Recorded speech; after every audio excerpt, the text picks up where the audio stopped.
Hey, Michael. Yeah. You know where my dice are? In this bag.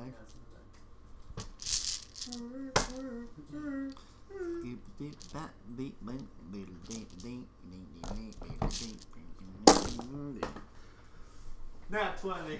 I'm not having to explain. Hi, Charlo. 9. Hey, baby. Come on, Charlo. These are the some water. These are the new ones. Guys, I can't sleep. Very sharp. Yeah. Are they made out of steel? Some kind of metal, I don't know. Just drop this straight on the Kindle and crack These it. angles are killer. Yeah, they're Short song.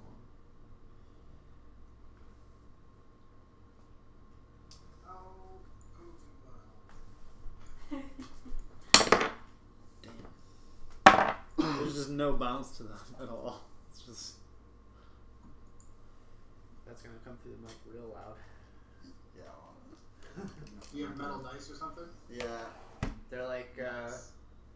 I don't know how you get that effect. I think it's just from heating it. This? Yeah. It's, Like you see that like rainbow warping around yeah, bulbs? it's bluing. around It's, bulbs sometimes. And see, you can. it just warps the steel basically. It's changing the chemical compound of it.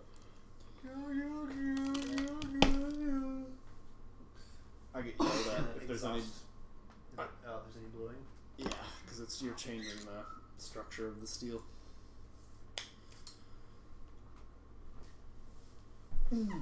I blew myself.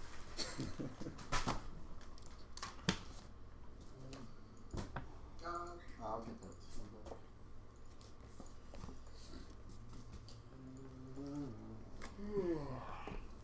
I just prematurely shot my wad and now I've got something of a mess on my hands.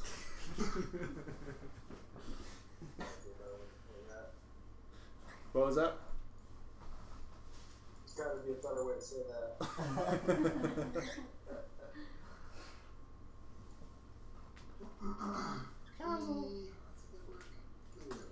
Well, I rolled a 3, but I don't remember what happened. You remember. Come on. It's not that hard. We started off upstairs Yep. at Goose Fires, and we went to the basement. Yes, you did. Did anything happen before we went to the basement? No, we just talked about stuff and opened and closed a door for 45 minutes. Yeah.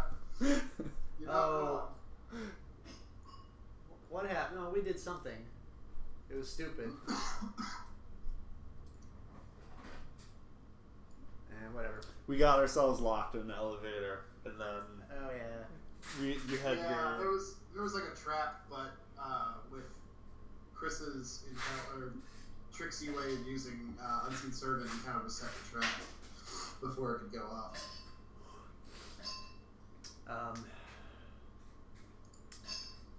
So yeah, we went to the basement.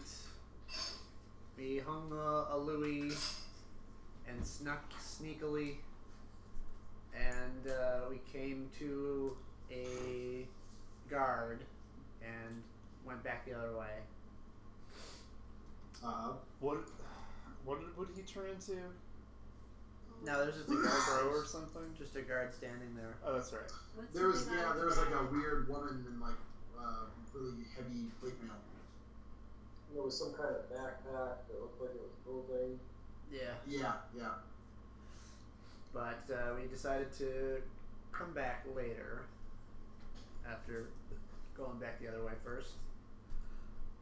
We started to explore that machine room, but Relay got snatched by some raven demon, and That's so Raven. That was so Raven of him. and It was like a raven, but then like it turned into like an impy thing, and Yeah. like there was like a hallway of steam. Yeah, that's where we initially found him. yeah. So we all also bypassed that because we were trying to be sneaky. And we came upon a frame with some sort of stained glass that started to have an effect on us. Uh-huh. And then we got jumped by some demons. Or Yeah, something, do you remember like the more details about the weird like the Well, yeah. On-off was doing something, and then he started to attack us. Oh, but the stained glass with the hand, that like mercury-ish, metal-ish hand coming through the glass or whatever. Yeah, something it like turned into like a weird portal. It looks like stained glass, but like something came out of it like a portal. You fought something big, big old crab boy. What did we call him? People. I don't remember. It was a good name. I can't remember. Yeah, but then you kind of realized that the window itself was also something that was like throwing out tentacles and stuff and like making people all confuzzled. The entire there was a weird little growth. There was like a growth thing with like a whole bunch of eyes and tentacles that was like looked like moss that was on the top of it. As soon as you killed the big crab boy, it immediately it didn't sit there and fight to the death. It kind of like slunk in between cracks in the window on the other side of the wall. You guys kind of sat there for a little while. I think you healed up a little bit, and then you tried to track where the nearest room would be, where that thing would have come in at. Yes. And yeah, do you ever you opened the door and you saw a whole bunch of stuff? There's a lot of bad stuff. Yes. There was more of the moss and the tentacles and the eyes, and then there was some other figures. I don't know if we could tell what. Well, there were figures stepping out of the other side of the window thing. Specifically, two like Skeksis looking things. They were like vulture, demon, weird things, and then two spiny boys. But also in this room, there was a whole bunch of like. It looks like maybe it was once a broiler room, so there's a whole bunch of weird corners and everything, and there's a whole bunch of machinery that's just been gutted, like pipes. There's not a lot of light in here. Just a few from some candles that are on the ground with these weird concentric circles. And inside of one of the concentric circles is a large diarrhea monster that's like clung to the ceiling. It's like this weird syrupy yellow grossness with one bulging red eye. And as soon as you open the door, I think it was Muck that opened the door. Oh yeah. As soon as that happened, shit kind of went down. So let me throw you the game. Games. Let's go. Games. download. Every time instead of scanning stuff at work, you have to like go to the fax machine and select email. And every time I select email, I go email. Just very, very quietly. And somebody caught me today, and it was really awkward because I tried to explain my But I like over-explained it, like the story. I went, email, and they gave me a weird look. I was like, oh, well, you were alive in the '90s, right? Oh yeah, of course you were. So did you ever do internet stuff? Oh no? Okay, well I did, and there's this thing, it was like cartoon, but it was also like a network. But it was, I'll send you a link. And you're in too deep to stop explaining. Yeah. Yeah. So I can't just quit the story there. So I'm like, so anyway, there are cartoons, and every time you select something, it's like, you know, it just like did not land at all. That's what I try to explain most things. Really? There's just the threshold of I'm in too deep, can't stop. This isn't gonna land no matter how much I keep talking. Power through. I hope it's endearing. I hope it's just not absolutely terrible. Hey, Michael, can you tell me what my health is at? Yeah. One sec. So what are we doing right now? We just We're in a walked fight. into a fight. More fighting. And you have no spells.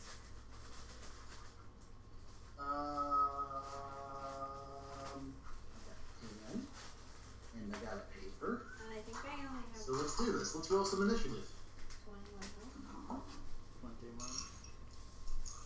Minus 21 from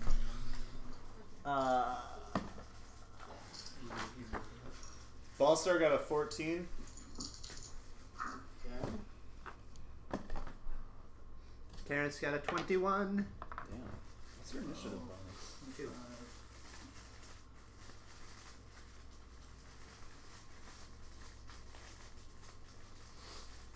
Every time I crack a coconut outside the door, You are at 105 minus 51.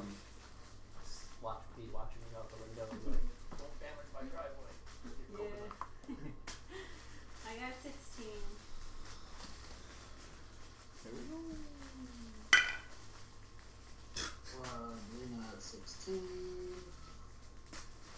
I got a 2. Quincy got a 2. Yeah. Nice.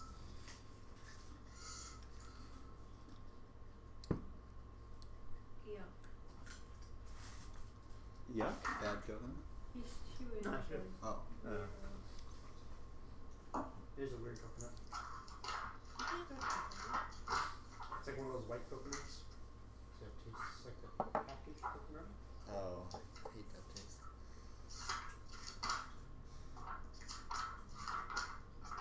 Stop. Diarrhea Why are you monster. so Yellow diarrhea. It's called yellow diarrhea. Barred frock? What is that? Bob Frog. You just gotta What did Alan Greenspan get for initiative? 21. Nice.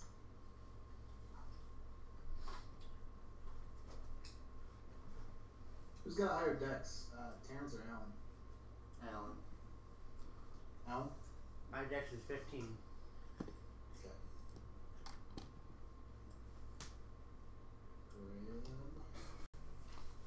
What state of mind were you when you bought these? I was completely sober at work. Wait, what did Barbolina get? Did Barbolina get 16 or 19? 16. 16? Okay. So it's... Balls.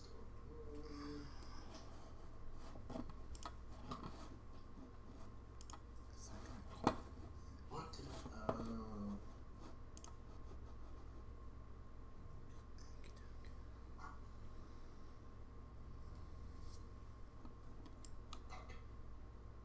No. I've got Barbolina and Barbed. So I keep messing them up. Okay, there we go. You could do Babs for Barbolina, Babs. right? Yeah. Okay, I think I'm ready. Okay, as soon as you open the door, there's a weird weird circles on the floor with a whole bunch of candles and weird magic in the room. It's pretty dark.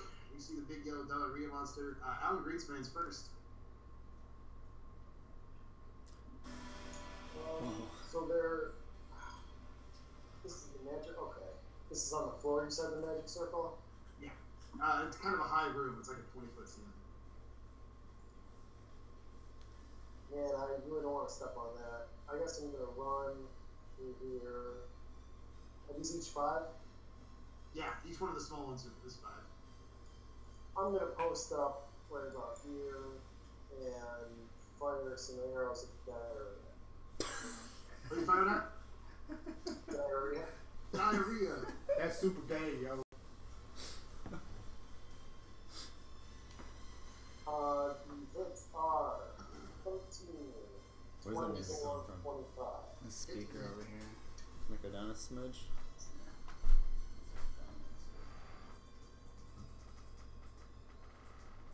It's gonna take me a minute. Go ahead. Yep, just get back to me. So that's going to take us to Big T. Okay.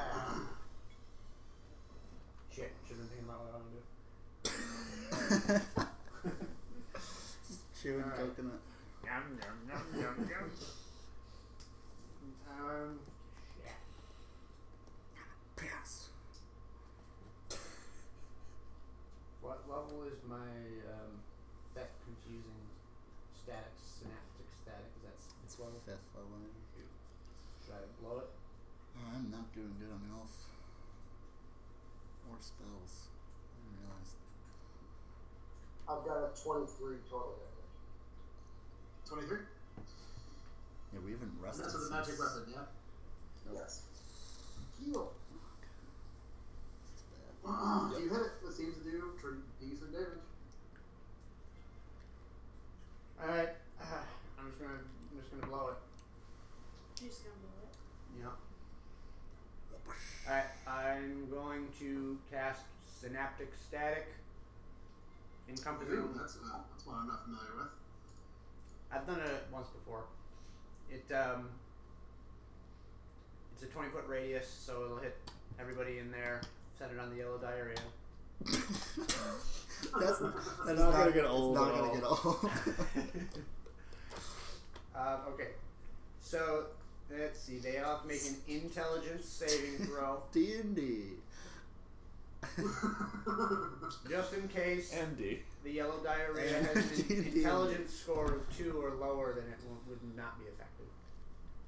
No, it does have a higher intelligence. Ooh, it's an intelligent diarrhea. Again, they're particularly magic kind of slides off them pretty easily, so they all have advantage. Let's go with Barbie boys. Barbie boys.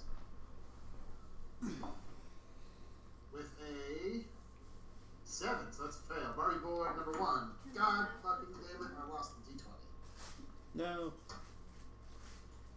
Just cracked in half like an egg.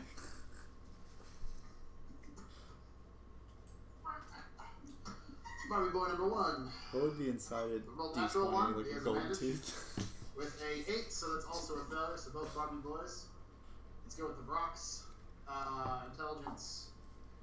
Those barb demons are That's fucking 17. hard, right? 14's a fail. Brock number I 1. have like 200 health. Fail. Both rocks. Wow, And then not y'all bad. the chomp. Diarrhea face. It's 14, so he fails. And then the window demon gets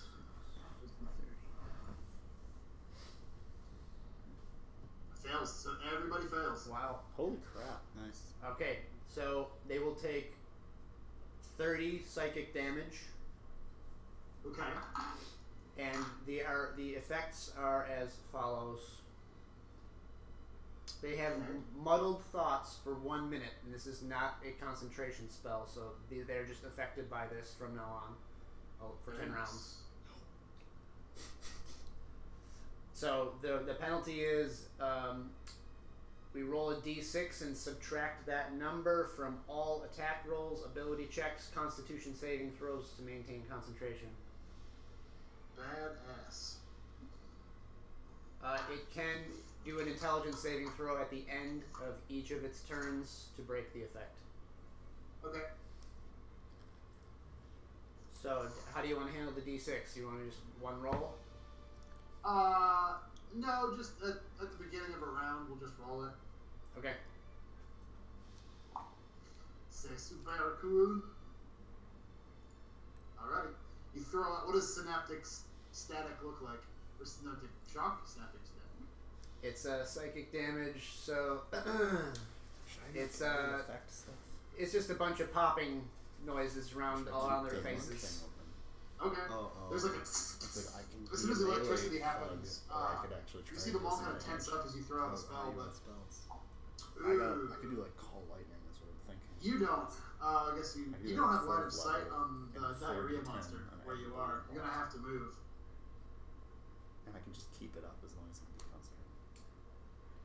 So you want me to move before I You can- cast? You mean? No, you can't. Yeah. Okay. Let's do a bonus action to change. Is what you're saying? I was gonna say you can go back into beast form, but you already used both I'm actually just gonna stand right outside the Yeah. doorway and cast it When you turn from the elemental, you Oh, use yeah, both of yeah, the yeah. ones. from the hallway. Just get line of sight and cast it. 20 foot? Okay, so let's see. 5, But I mean, that's 20. Yeah, you can still hit it. not a bad move. Cool. If they're all grouped up like that. Yeah, as soon as they see electric, they stop tensing up and just try to take it, but it's not like damage, so they just all of a sudden just go all bright. Their eyes go blank as they all just kind of sit there with little popping sounds all around them. That's gonna take us a ball start. I should slow him too. Roll your d6 for me, Toads. Did you say Sorry? con saves they can't? You said roll the d6 or whatever. Roll the d6, you said? Roll a d6. You want me to do it? Roll a d6. Okay. 4. Alright. -4 to everything. Oh, should I? I don't know. Alright, that's all the magic, boys. It's good AoE damage. Yeah. What you doing, Muck Boy? Oh, God. But you still have full health in that fun. Yeah, they're resistant to magic, so careful. Just beating down is probably better in the long run. Unless you really got something good up your sleeve here. You can always do that later too. If you Yeah. wanna just go in there now and beat Okay, I'm gonna rush in as soon as I can and just hit the first thing I can see. So it's hard for me gonna to. be, what? Yeah, sure. Punching diarrhea. He's up on the ceiling 20 feet. Okay. So, all these walls are very deliberate, right? Like this isn't like a rando map we're looking at. It like all these walls, like this was once like an engine or boiler room that had all of this like Okay. machinery. Cool. Yeah, I guess I'll go on the barbed further to the north. Okay. What's your speed? 30, I believe. Double So check you that. can get there. If you want to, you have to enter the circle if you want to get there.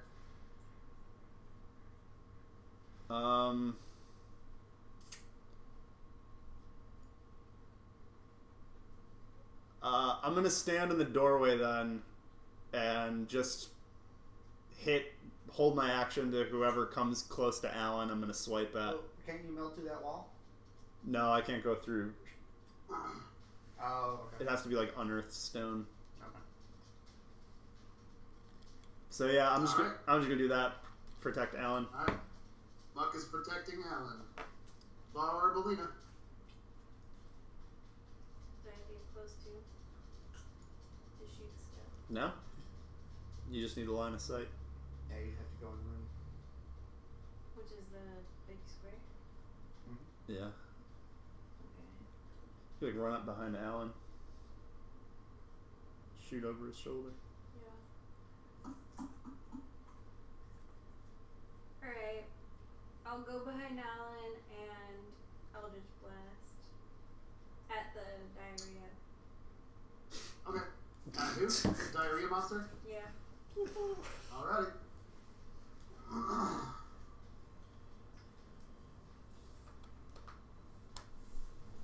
Alright, the first one is an 18. That's a hit. The second is 23. 23 is a hit as well.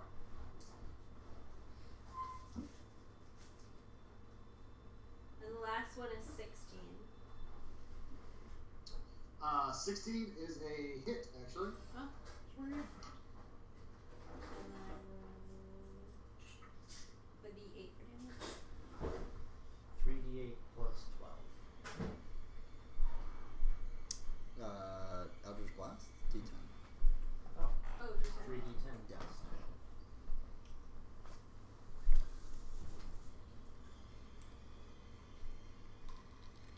$23. 23 damage. Yeah. Alrighty.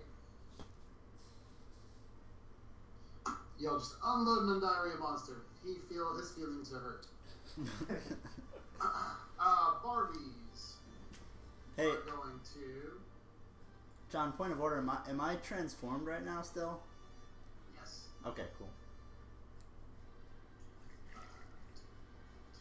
Can you do spells or anything while you're transforming? Yep. Oh, sure. Both of the Barbie boys kind of take cover behind some walls, and they just start shooting fireballs. Oh, what? Yay.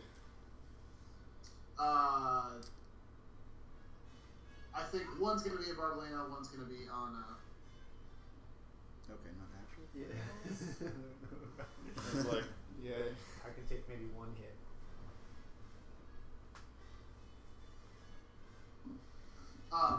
yeah. One on Alan Greenspan and one on Barbalina. If you wanna They're not like TNT fireballs. They're like tiny fireballs. It's there. The first one is a...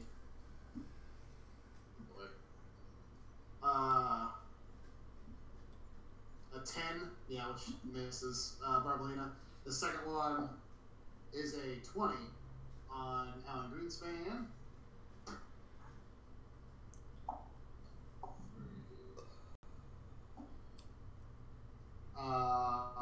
11 fire damage. It's not a fireball, it's a little flame. Okay, 11. Not much of a distance. Yeah, Seems like 11. we're running right They into both the just trap. shoot. Yellow diarrhea monster. Did you say I took 11?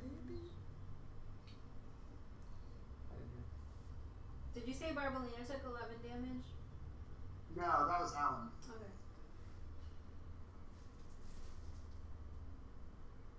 I see my screen. I'm curious. Yeah. I can see it, yeah. That's one big pile of shit.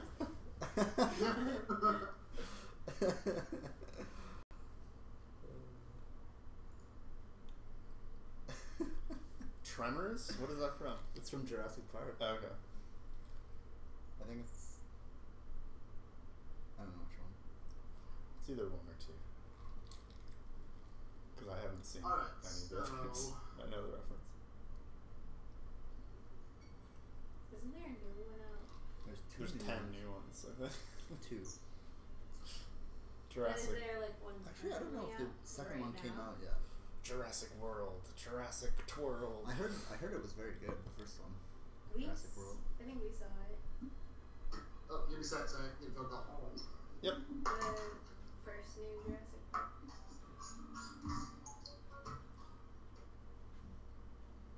Jurassic Plural. That was funny. You're fun there. Yeah, it was fine, right? Thank you.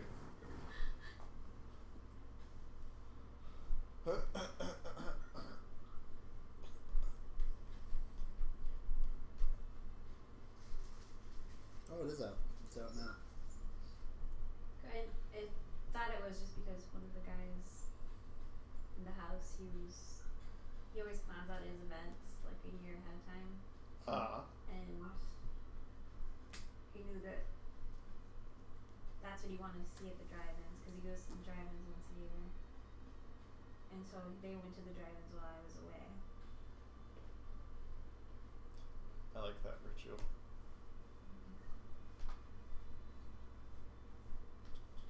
Every time I go to the drive-in, it's just like a technical nightmare.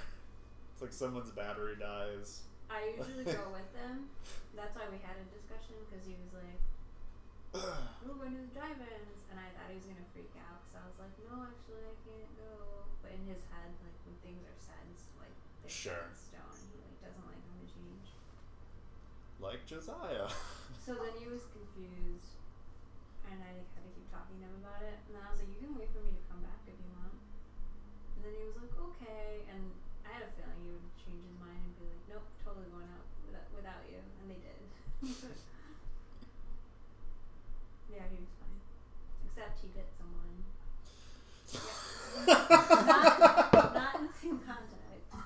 He's not been fine. Okay, He sure. bit someone yesterday. So, I don't really know. I guess I'm just gonna have to pull up another one of these weird disc things. Maybe that'll work.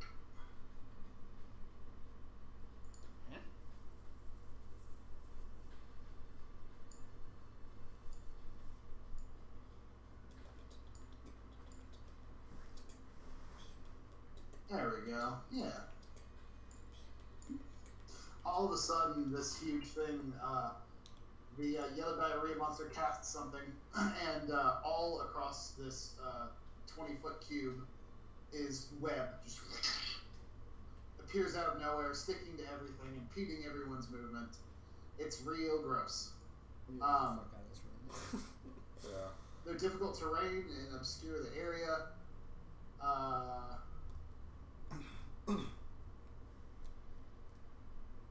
Each creature that starts its turn in the web or enters them during its turn must make a dexterity saving throw.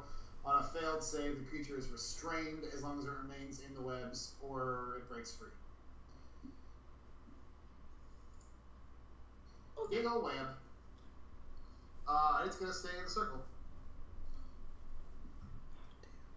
Rock.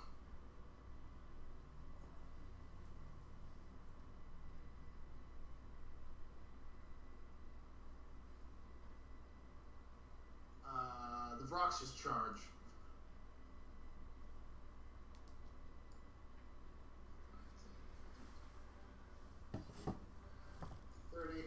Both of them inside and both of them flying. They're both 20 feet up.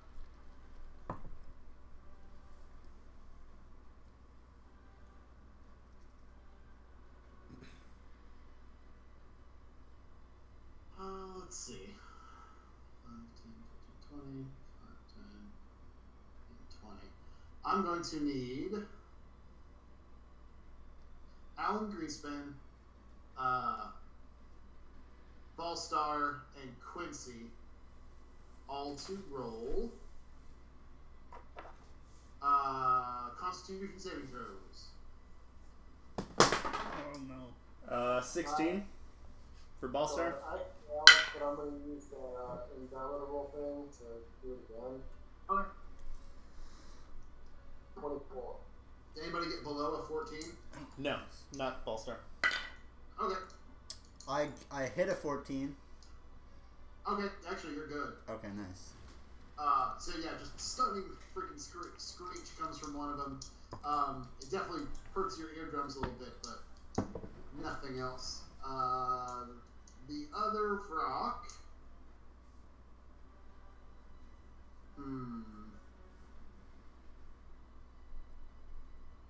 Is gonna try something else. I need somebody to roll percentile dice for me. I got it.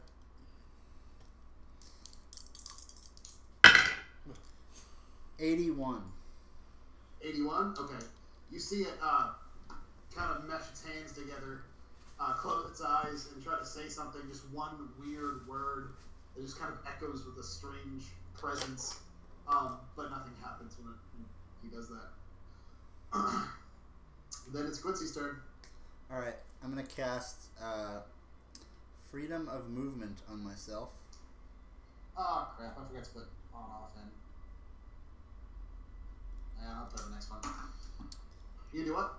I'm going to cast Freedom of Movement on myself. Okay. So I'm unaffected by difficult terrain and spells, other magical effects that reduce my speed, or that affect my speed or cause me to be restrained. And I can spend 5 feet of movement to automatically escape from non-magical restraints. So I'm going to run in and say in my big buffalo form, "We gotta get out of here!" And I will I'll try to pick up Alan and take him out of the room. Okay. Roll a strength check. Okay.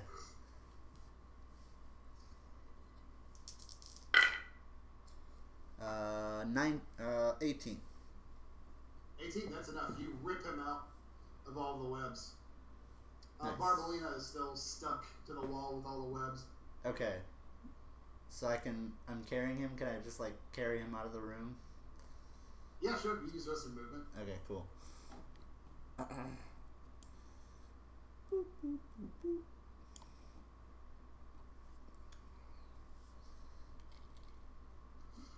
Alright. set him down? Is that it for you? Yeah, I think so. Yep. Alright. Alan Greenspan. You're currently in the large, sweaty arms of...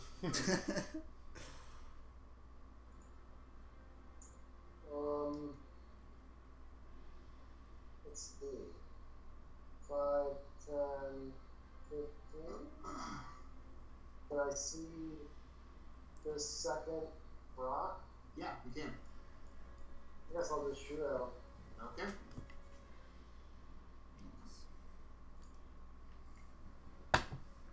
First one is 14. 14 is a miss. The next one, crit. Nice. Yay. And then 23. 23 also hits. I will let you know about that. Okie dokie. Doo, doo, doo. 3 nice arrows right into Mr. Flyface. Alan Greenspan. Or sorry, Terrence. Big T. I'm going to. I'm gonna Third. swipe my what's it called? My Dragon Fang Gauntlet. I'm swiping those webs out of the way. Okay, you're gonna try to dispel him? Yep. Cool. How many charges are you using? So a Dispel Magic, which is a 3rd level spell, is 1 charge. Uh-huh. Yeah, that's And if it. you want to pump it, you use more charges. Yeah, I'm just 1 charge at the at the 3rd level. Alright. Yeah, you the gauntlet creaks and like kind of just gets a weird like amount of vigor on your arm. And the talons just get a little bit longer as you swipe at the web and cut off just like a little bit of it. But as soon as you hit the small little thread of the web in front of you, the whole rest of the web just completely dissipates in green flame. Damage was 30. 30? Alrighty. Anything else, Terrence? I'll spend my movement.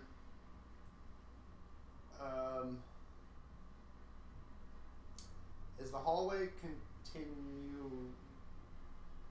North and south. Alright, I'm gonna head toward that to the right. Just your full movement? Yep. Okay. 5, 10, 30. Alright. On off. Does the same thing with Alan Greenspan. He kind of like peeks in the corner, does a pot shot. Ooh, got a 19. He hit. Not a lot of damage because it doesn't have a sneak attack, but it is damage. Does 7 damage.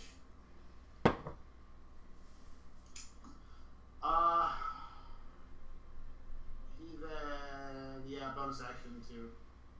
I guess it doesn't need bonus action, he'll just those 5, 10, 15, 20, 25. Just to get on the other side of Quincy. Ballstar.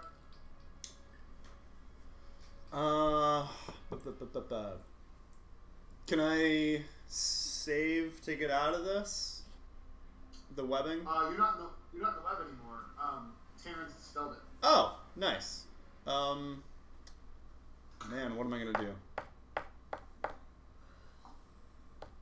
I'm gonna copycat and go pick up Barbalina, pick her up, put her on the other side of me, and just kind of shut the door and guard it. Okay. Thanks for getting me out of there. Anytime. You would have done the same for me if I was in there. I'll put you in the poop. The door shuts. And you lose sight. What are we doing?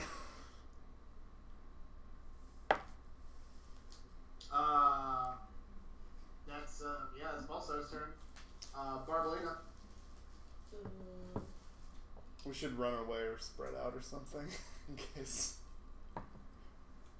we get slammed with something. I mean, I can't really do anything.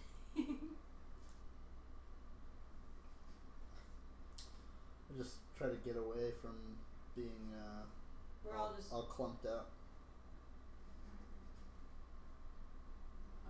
Okay. I guess I'll go as far as to like the northeast that I can. Okay. There's just, okay. 5, 20, 25, 30. It's going to be right about here. You still have an action if you want. You're right up against the northern door. You can like hold your action to like do like an Eldritch Blast if something comes out of the door or something if you wanted to. I'll just have my Eldritch Blast ready. Okay. For the next thing that you see, just blast it. Yeah. Okay. Barbie's turn.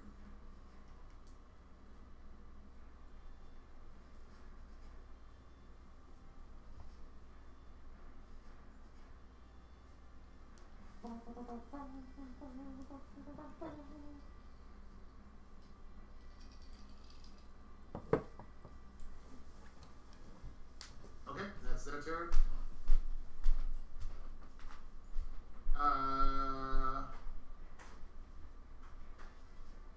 Diarrhea monster.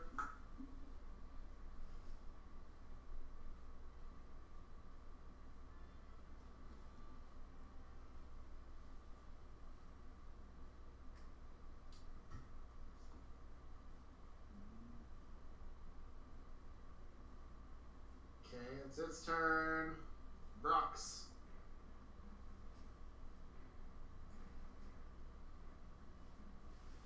That's their turn. Quincy.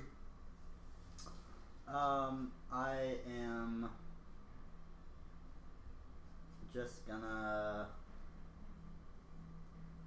stand where I am basically and just be ready to shield bash and slice up anything that comes out of that door. Okay. Alan Greenspan.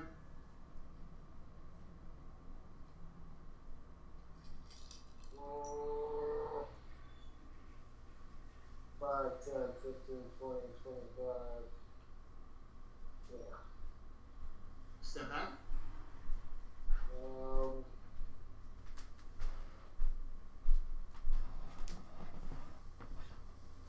I guess I'll just sit tight right here and load up some arrows. Okay. You load up 3 arrows and knock them and just kind of wait for something to happen. Big T.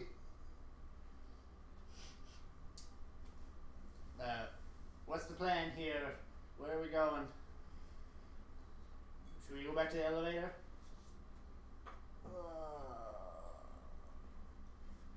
There's a lot of places we haven't explored around here. I know. We just need We to don't- get out of here. Yeah, we have nowhere else to go.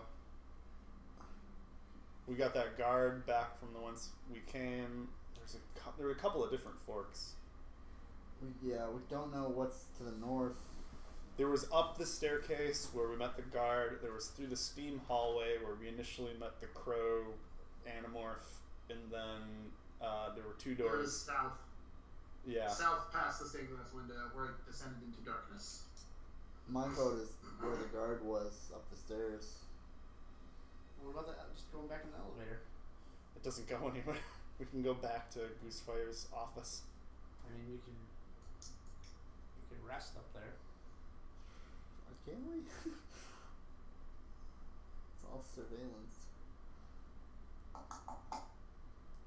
In any case, this is a in the moment thing, so. I'm just. I would think on-off sneak, investigate, see if we can find something. Maybe you send relay. We gotta figure out a way where we can get out of here. Alright, well, I'm just. We got. It's north, right? North is where we haven't been yet. Oh, it is. You did go. That's where the guard was. Oh, really? Okay. Sorry, I was wrong. Well, I'm just gonna move out to the T. You're gonna move out where? Just move out to the east. Yeah. You get here. You notice. Okay. Stepping out of the window portal is the Brock and one of the barbed devils. As soon as you step in the way, barbed devil 1 shoots a hurl flame at you. Yikes. That's 17. It's a miss. It's a miss, right? Cool. Throws a flame down the hallway. You're just duck out of the way. The Vrock immediately and starts flying up. They've come out the window. To the wall. I'm gonna cast Toll the Dead on that sucker. What's Toll the Dead do? That'll make a Wisdom saving throw. Okay, from both of them? No, it just attacks one person. Okay, which one are you attacking? The one that hurled the fire at me. The Barbie? Wisdom. He gets advantage on it. He got a 21. That's a save. So let's see. Well, I think he still takes half damage. Yeah. Oh, but it's an evocation spell. Does it have to be? I don't think it has to be. Potent cantrips. Yep, it's just cantrips. Oh, that's so good. That's Alright. very good. That's Yeah, so he's gonna good. take half damage on this. Nice. That's so good. Jeez. Oh wow. The roll is 25, so it'll take half of 25. That, Nice. that cantrip plus that ability is Necrotic damage. so good. Holy crap. Okay. It actually seems to make its mark pretty easily. It was a big bell. Just boom. It knocks him to the side as this big old bell just comes over his head and rings. He stumbles a bit. Very Mario It's RPG. Terrence. On off. Well, that's what he said. That's what he said the spell looks like. Yeah, Elgie. What do you want on off to do? My thought is just have him scout for some exits. Just try to hide and see what he can find. Get away from the fight. See if he can find us another way out. Okay. He didn't roll the best. He still got a 21, I think. So, 4, 5, 10, 15, 20, 25, 10, 15, 20, 25. As he dashes behind you, let's see if the other two guys see him. Nope. He slips by as soon as Terrence throws the spell. He slips right behind him. They don't seem to track him. Ballstar. Oh man. I'm just gonna look at Terrence. Like, should I go or should you? Wait, who? Me? I mean, Yeah, hey, who's- we're not in the room, so to me it's an advantage to be fighting out in the hallway. I'm just saying, like, You could tremor sense though, and like see if they're coming to the door or something. oh yeah. Would that apply, John? On the Yeah. okay. Absolutely. I just want to see are they even coming at this door at all? You close your eyes, kind of feel the ground. You feel there's a presence about 20 feet away from the door. Okay. And I'm assuming I would have seen the fireball shoot at Terrence. Yep. Yeah, I'm just gonna dash at Terrence, try to give him some cover. So I can move 60 feet? 35, 40, 45, 60. Cool. You can get right here. That's where I want to be. Alright. You dash to the side. Barbalina.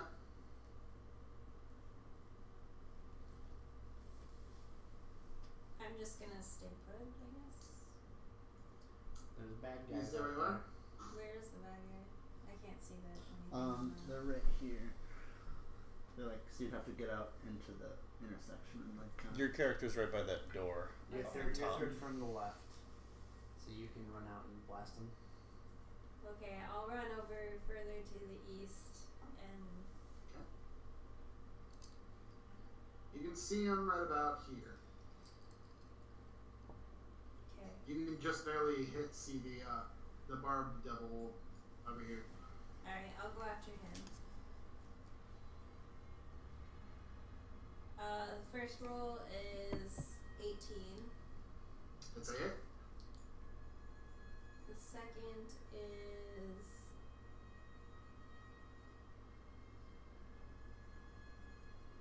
21. It's a hit too. Oh.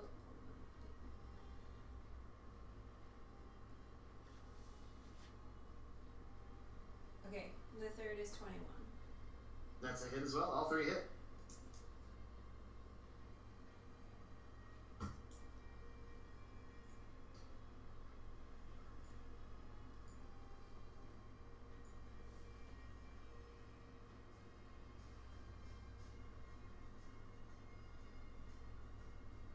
Okay, 38 damage. Holy Nice. crap. Jesus.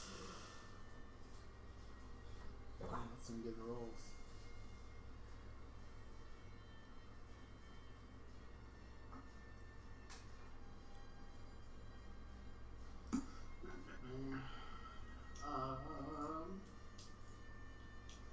Very cool. You throw up. It's looking actually kind of hurt at this point. Not like death's door or anything, but it's definitely taking a beating. Barb Devil's turn. He is going to.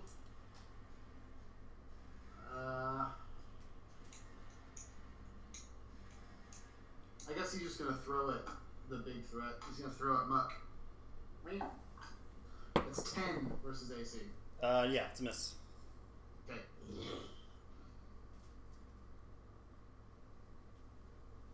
He throws. No! Damn it. What I up? exited out of the game. Oh, See if no. I can- If you hit, are you in Chrome? Yeah. Control Shift T. Hey!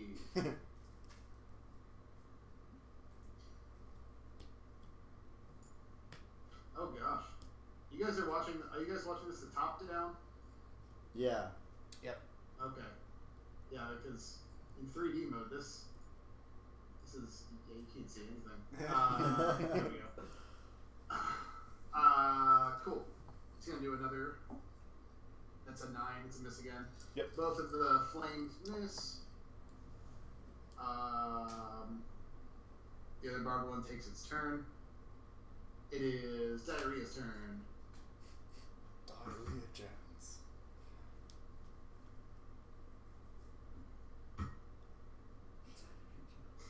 Hi, I'm Diarrhea Jones. Fred Armisen's character in Terminator. Quincy. Yes. A yellow, strange mist ends up seeping from underneath the door that you're near. And swirling until it's pretty large and then just goes right into your square. I need you to roll. Constitution.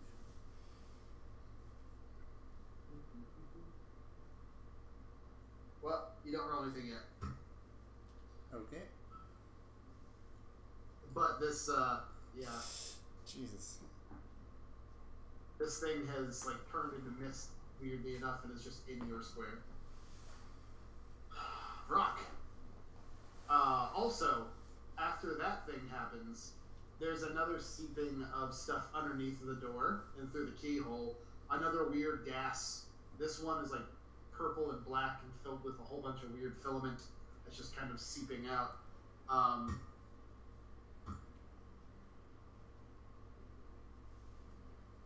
need you to roll a Constitution saving throw.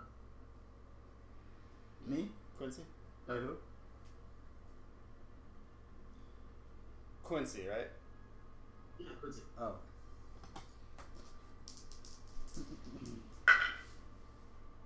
14.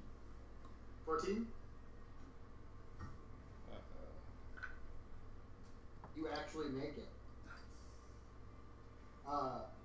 You kind of hold your breath. You've been holding your breath as soon as the mist. You're not really sure if the mist has affected you yet, but the weird spores come out. And you see that you're already holding your breath. The spores don't seem to do anything. Then this door flies open. The top north door? Oh, This one. Something come out of it? Yes. The Vrock I had my comes shield. flying out. I had my shield bash ready. Okay, cool. It comes, has to swoop lower into the doorway. As soon as it does, you throw out your shield bash. Okay. You think, It's got to make a contested athletics roll. cool. I got a 21. I got a 18. Nice. So as soon as the door boom, flies open, you see some wings and some feathers. You throw out the shield, still holding your breath, and there's just this bonk, and like feathers fly everywhere, and there's this as it falls to the ground prone. And then I can attack. Can you attack on a shield dash? Oh. No, It's I not can't. technically your turn. Right. Because my action was the shield dash. Okay, yeah, you're right.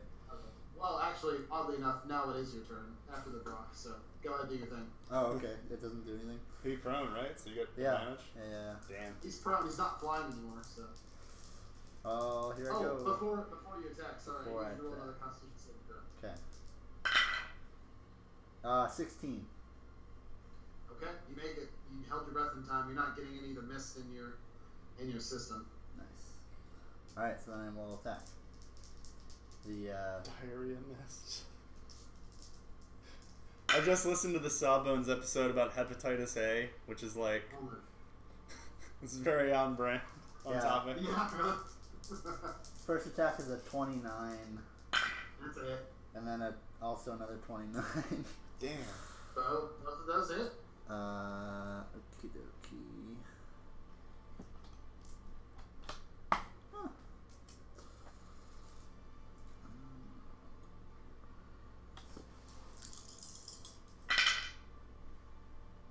Okay, first one is gonna be 6 damage plus 2 fire damage. Okay. And then the second one is gonna be. Oh, sorry, that's 8 damage. I keep forgetting to add my werewolf form. Okay. And then 9, 13 plus 5 fire. Okay.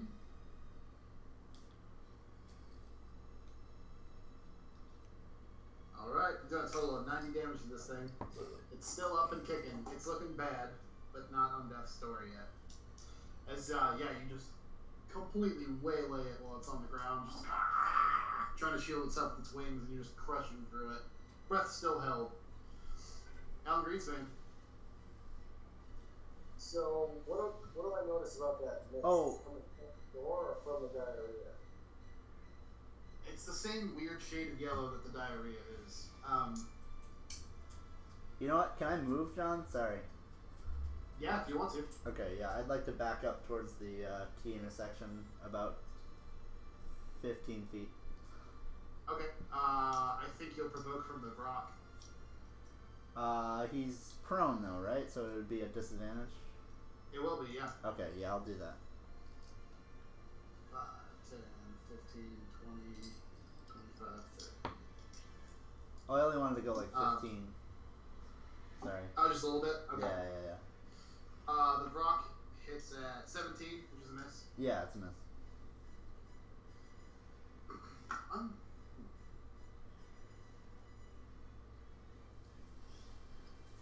So what would the creature with the challenge rating of 1/4 be? Any animal you can think of. Alan, what you doing? Do they have So, Alan, attacks that in can do anything? character, Alan, you Like probably talking don't about know that this summoning is them? actually the creature, but Yeah. you know it's the creature because I moved the mini, so. What kind? Oh. I was gonna do It's mist. It's not. minor elementals. It's like it's 8 of them. mortified Pack itself into mist, yeah. Oh, so what I'll do is shoot at the rock, and then run to the. The rock is prone, you'll have disadvantage. You said a quarter challenger. Run up and hack it. Blink dog. boar, constrictor snake. Hang on. Oh, Preserve something So you have to be this. elemental. Oh, on an that list. elemental. I can show you. Hang on. Basically, any of these method things. Do they? Steam What method. what attacks do they Screw have? that. I'll show you. I'm gonna move here Can I get a physical and damage? fire arrows down the hallway. Mud. Yeah, Here the other we go. rock. Smoke. Steam. Dust. Not mud.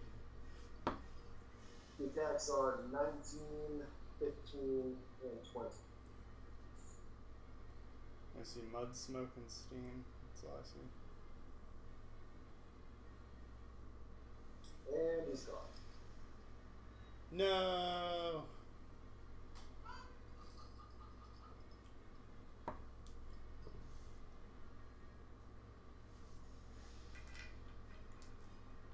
Ooh, kind of like this. I think I'm gonna summon 8 of these little suckers. Hey, John, so I moved down the hall and fired at the other rock. Okay. The attacks were 19, Wow. 15, Can't do any and 20. attacks. Mud. Yeah. All those hit. They're weak, but they can Alright, I'll explode. get They back explode to when they that. die. Whoa. Didn't see that. They don't do damage, though. They just restrain. They restrain.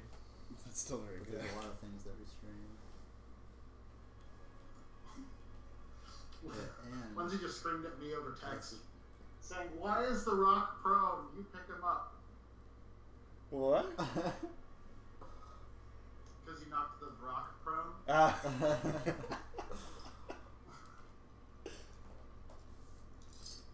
Damage is 25. Did you see the summon thing? 25. Summon. Yes. What summon? Variant summon. Oh, yeah.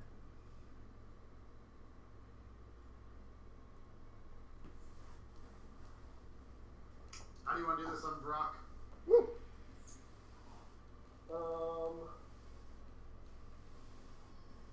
I want to pin both of his wings to the wall somehow.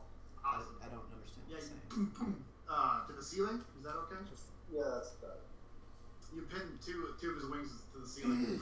As it's struggling, you just put a third one straight into its beak because its mouth is open and it gape in Make pain. more of itself. As soon as that happens, it gets pinned to the Summon ceiling more of its and then own just kind. begins to dissipate into a weird, foul-smelling Got a ash. 25% chance of doing it. It costs an action, but But all 8 of them do it, then they'll start multiplying. Statistically, yeah. You might get 2. Of these things. So this rock. They can all do it. The smoke one can do it too. This can blind. Terrence, Big T. Okay. Terrence is gonna cast Conjure Minor Elementals. Okay. Elementals plural. Yes, because it will. I'm gonna go for the lowest challenge rating, which means I summon 8 of them. Wow. John's about to hear. Yeah, this is gonna get real bad. Sounds like the DM pain in the ass. It's okay.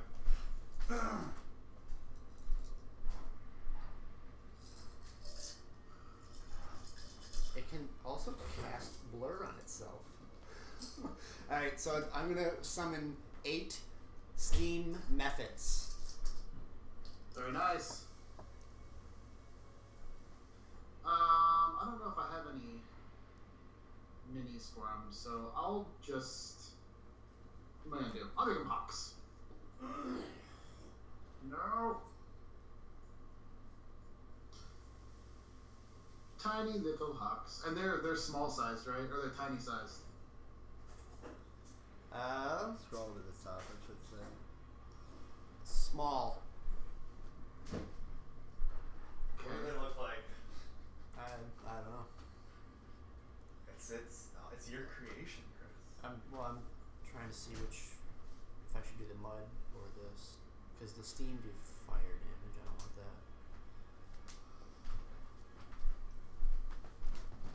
that. Are you gonna go with the steam? No, I think I'm gonna. Let's see, what does this one do? Okay, you figure that out. I'm gonna do mud. Then Mud methods. mud. Magnificent. Okay. You know, a whole bunch of greasy little imp things made of mud just dripping on the floor. Can they just be middle school students? Yeah, that's Alright, so I gotta roll. Greasy middle school students with all they can say is holographic Charizard. How do you calculate an initiative bonus? Their dexterity. So dex. Alright, I have to roll initiative for them, and then they'll come up in the order. They don't act on your turn. No. We'll just have them act on your turn. Okay. That works for me. Okay. Should I all just start having them multiply? Couldn't hurt. Fill the place with limits. We'll swim our way out. They can multiply. They have an ability called Summon Methods, and they have There's a chance of that happening. a 25% chance that they will summon 1d4 methods of its kind. Yeah. So they're just gonna start multiplying. Method army. Method infestation. Wait. A mud method? Yes. I don't see the one that I have. I don't see them having a multiply ability. Its ability is called Summon Methods. No, the one I see has Death Burst, False Appearance, Fist, and Mud Breath. That's it. Let's check the book. Oh, that's your phone. Perfect. Do you know the Muffet Man? The Method Man.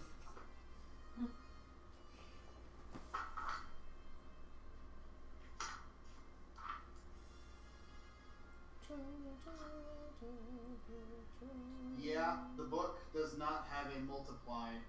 Oh, it does. There was an option It does say variant. for variant method summoning, but that's for like a DM thing. Something. I'm not gonna let you summon summoning. Well, the ones No, that we'll try though. the ones that they summon cannot continue the cycle. Right. So Still, just the original 8 would have been able to try. I gotcha. I'm not gonna do that. Fair enough. So that was Terrence. Would have been funny. How about instead of rolling for him, let's just put him at the bottom. You want bottom or top of the initiative? I'm at the top, so either way it doesn't really matter. We'll say bottom. Bottom. It's the circle of fight. Okay. Method at the bottom. That's Terrence. All of a sudden, Terrence throws out a whole bunch of mud, and 8 middle school students appear, all with tiny little wings, look like Pokemon cards. Ball start. I'm gonna storm south and start punching. Punch the Barbie. Yep. As soon as you come rumbling after it, its eyes go wide in fear. 21 for the first hit. Yep. Ah, fuck. 12 for the second. We're fighting now. We're just in a better place. Okay. But Nice. it's- That's 23 I think the magic the bludgeoning was damage. a big threat, 23? but Yeah. we should probably. And that's my turn. We'll take less damage if we can pick all the other ones off first. But is it just these two?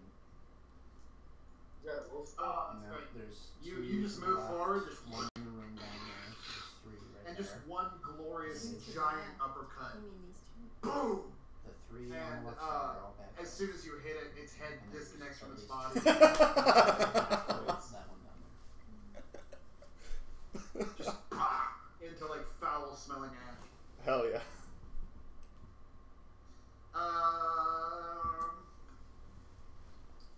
Bartolina. I'm gonna shoot the Diarrhea Man now. Guys, I love this game. D&D's very Me good. too.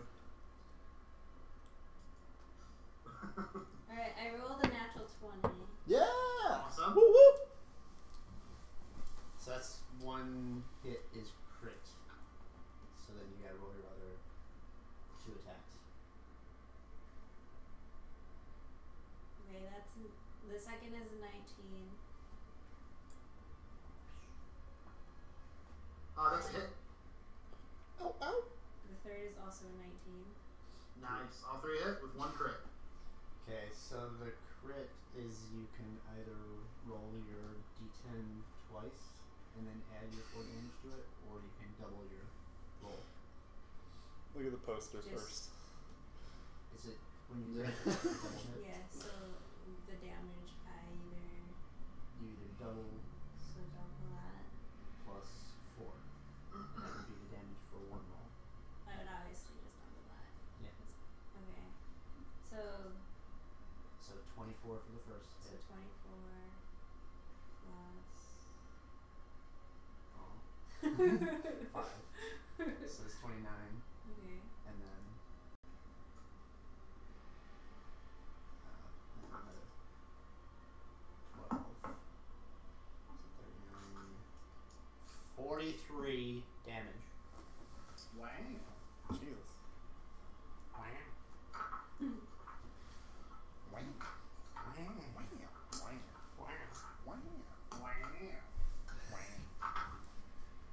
Um, 43. I think we can take these boys. I just didn't like being in that room. It would have been real bad if we just all went and charged them. Stuck in Yeah, you throw out the blasts. Those seem to connect. The arrows that Alan Greenspan did just passed right through it. It's it seems to do some good damage. Sparbolino, barbed face. Barbed face takes cover back here. Can't quite see anybody, so he goes behind this door to take some cover and starts hurling flames at Barbolino. Oh. That's 14, which is a miss, right? Yeah, miss. 14, and then even less, 2 flames. You just duck out of the way of both of them. They splatter against the wall behind you. It's YOLO's turn. It's the Diarrhea Man. He's going to. Uh-oh. Now he's gonna do some kind of area of effect and wipe out all of my. The Mud Boys. He's going to move his speed. All of my method babies. He's I love Muffet babies. Yeah. Method babies.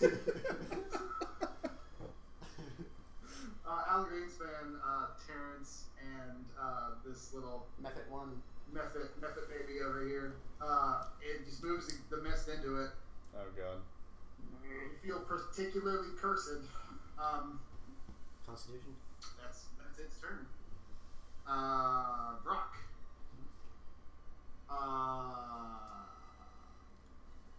What's he gonna do? He's going to stand up, half his movement, and fly up 15 feet, so he's at the top.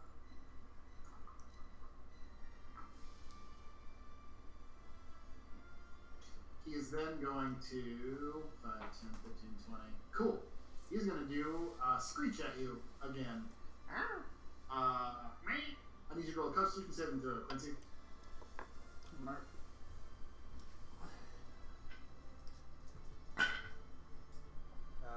It's 8. Nope, 17.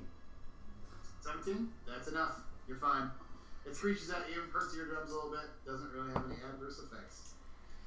That's the Brock. Quincy. Alright. So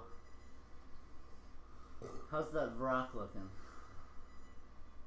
Not nearly as bad as the other one was. Okay. I will run up to him and I will, as a bonus action, I'll shield bash him. It's gonna make a contested athletics. Okay. I You got got a a 10. 24. Yeah. As soon as he gets back up, you just bonk. And then I will attack him. loud as hell. I know. 25 for the first one. And 28 for the second. It.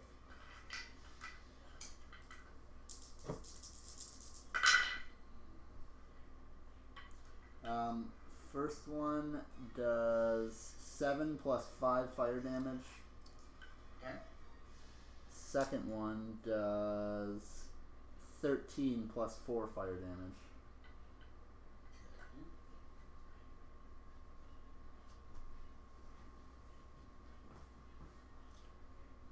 Alright. You knock some good sense into this birdie boy. Methods. Method army. School's out.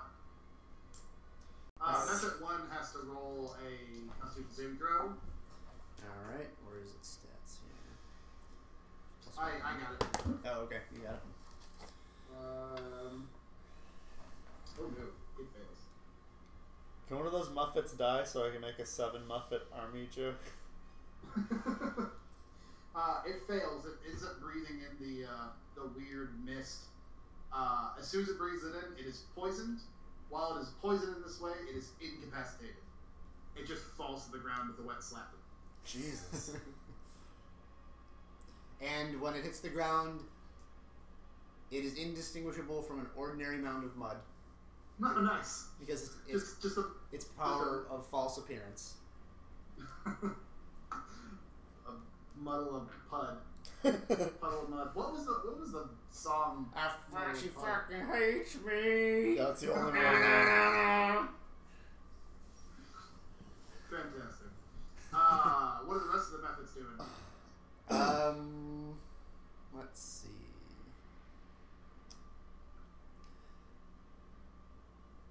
Fists. They're all just gonna punch him. Okay. Well, at least. They're all just gonna swarm. Yeah. Well, at least the first one next to him there is gonna try and see what happens. Okay. The rest stay there. Okay. So Don't bother rolling. It tries to punch him. Has no effect. crap. All right, and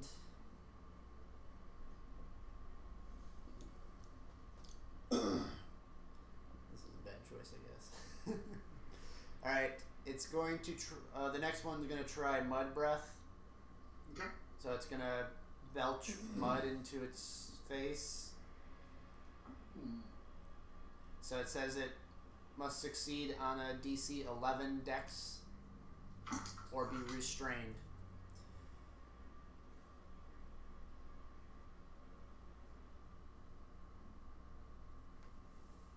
So you get to do that 8 times?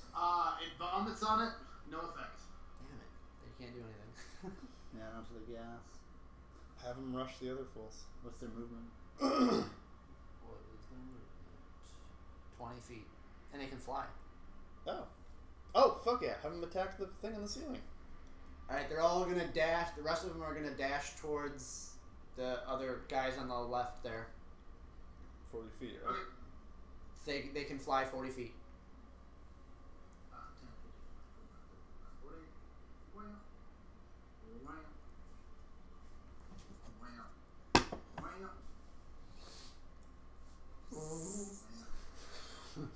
It's not like a buzzing, it's like a wet flipping sound. It's like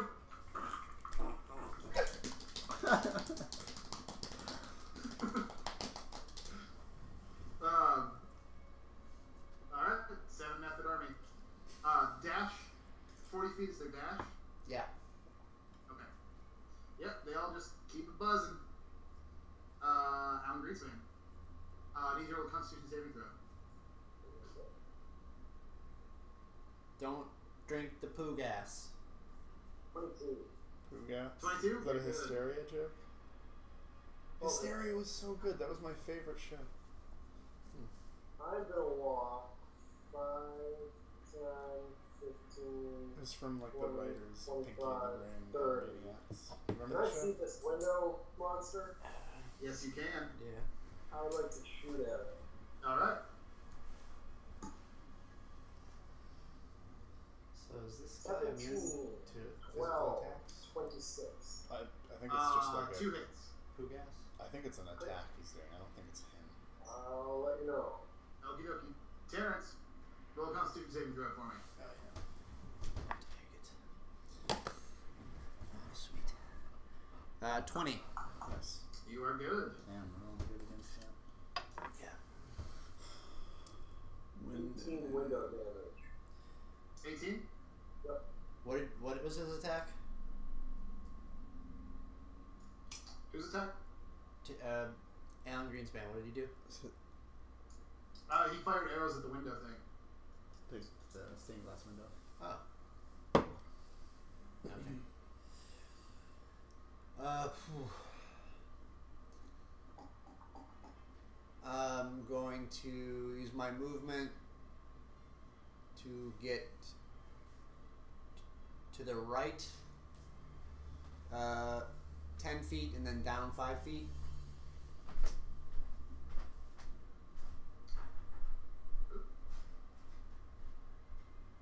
Yep. Dandar. And might as well just go one more to the right wall. Okay. Alright, and I'm going to try cast Toll the Dead on the Diarrhea. Okay. So that's a wisdom save. Alright. Necrotic? What is that? Yeah. 17. That's a fail. Nice, nice. So that's going to be 21 necrotic damage. That's a crazy cantrip. How do you want to do this? Whoa! Yes! Alright, I want... Oh, man. What's the Miffit? The Miffit that's on the ground, I want him to, like, get up on his knees and be like... "Ah!" And then, like, grab him around the knees and just bite him, and then he just crumbles into dust. Okay, well, I mean, he's missed. So just grab mist? Does he just inhale all the mist? I want the Mephit to think He that vapes the diarrhea he vapes monster. the diarrhea and he sacrifices himself. Okay. Well, that's fantastic. He vapes the diarrhea monster. The blood just starts, like, boiling and sizzling, and, like, all this weird, like, gas is kind of coming out of him as he just kind of, like a balloon, and it just pops as he pops. There's just, like, weird ash everywhere as he just explodes.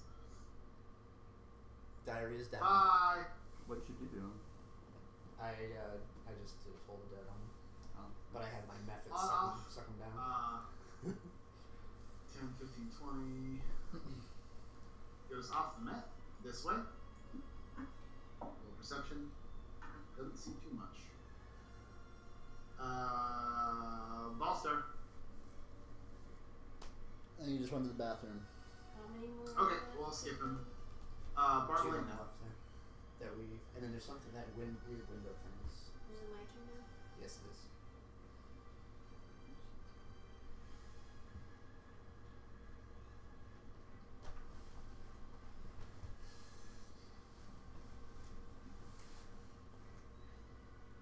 Do I need to move to get closer? You can see the one that's on the ground there. The one next to the buffalo.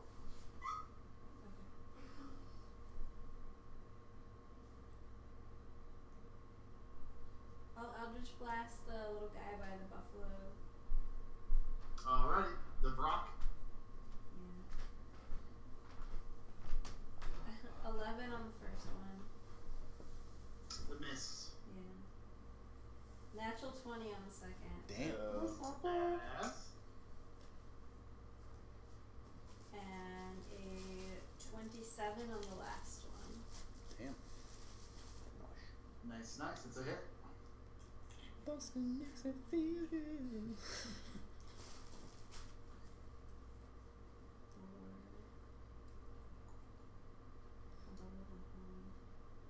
I can do that, right? Barbalina's just a ghostbuster at this point. No, because Yeah. the first one I that did you the hit. first one. No, you can roll it twice, so the 10 plus the 4. And that's And then plus another 4. okay. So 14 damage for 1. But it's plus 4. So 4 plus 10 plus 4 is your bonus. So it's 18 for the first hit. Okay. And then roll one more plus 4. 9 plus 4. 15. That 2 hits. So 13 plus 18. 31, right? Mhm. 31 is the damage. Very nice. You throw out. One of them splashed against the door. The other two smack him in the face as he's writhing on the ground. Smacks him in the face, and he just explodes into ash as well. Sweet. Nice. As soon as that happens, Quincy, Yes. Quincy, you start hearing like the most terrible, like snotty, like wet, ugly, crying sobs from the other side of the door.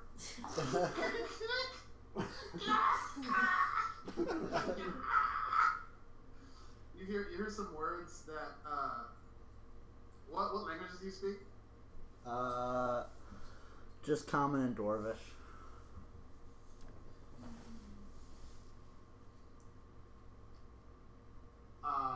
You hear it say some words. But yeah, nothing. Okay. Let's see, window monster. That was Barbalina. Oh, it's the Barb. Okay.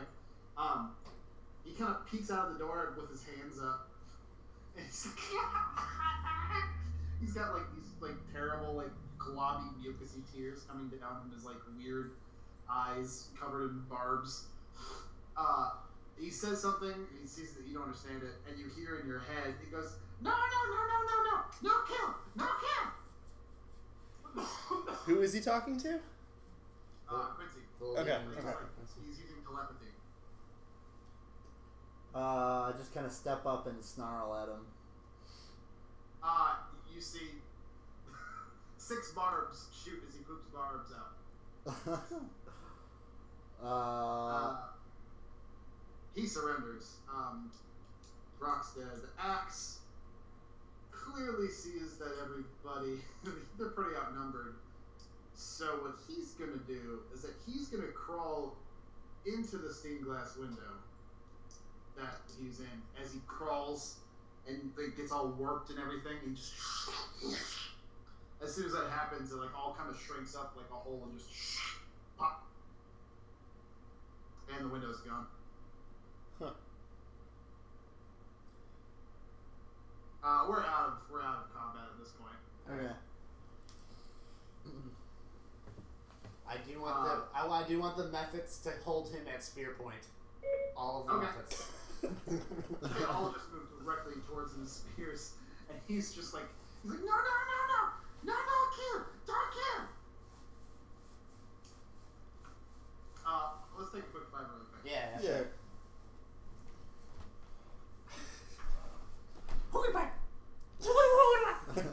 I got like a what are the little Star Wars teddy bears? Yeah, Ewoks. Ewoks. Little mud Ewoks.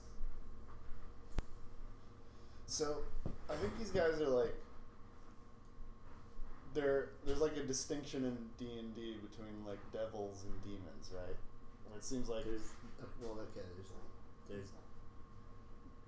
it seems there's like devils, demons, and fiends. sure. What I'm saying is these guys seem to be very self-interested, much like who's the dude, the Rakshasa who signed the deal with. So I feel like anybody in this place could be negotiated with at some point. You know I what think they're all just kind of under the employ of Quesnov and like right. they don't really want to be here, but they're kind of forced to be. Yeah, this dude here, case in point, for sure. So it feels like we're not just dealing with these like Incessant mindless horde. Yeah, it's Yeah. not like the Zerg. Yeah. Where It's they not- just these killing machines. It's like we could negotiate with these people down here.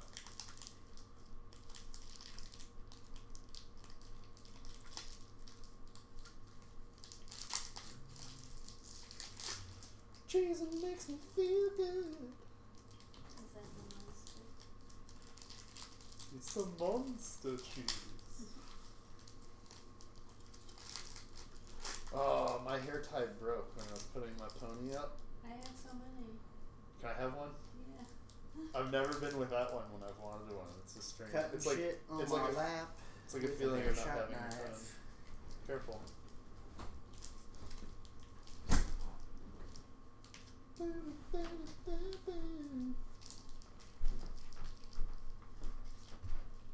There's one right here. Word. Thank you.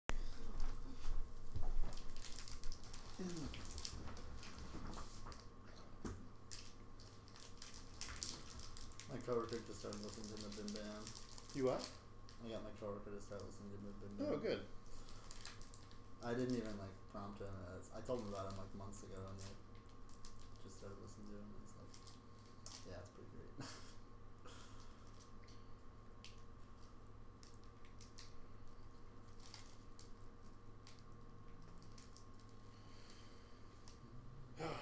My job used to be so easy, and now it's not hard, but it's busy now.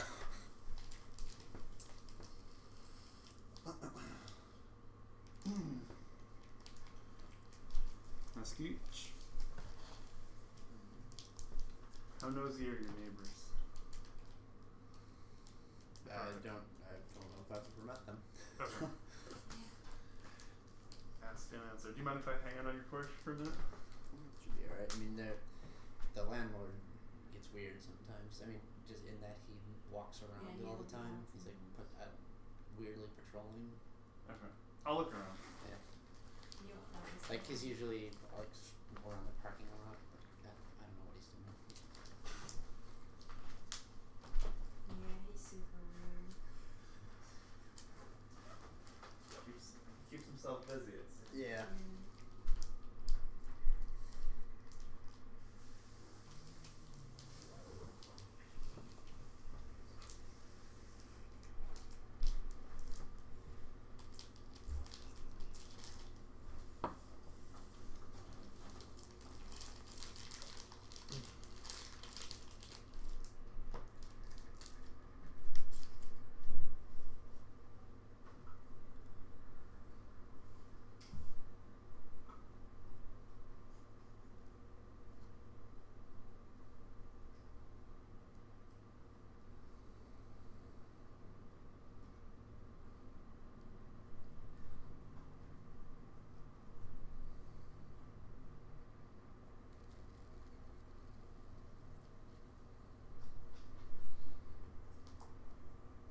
You know what's funny about Jesse being bit yesterday?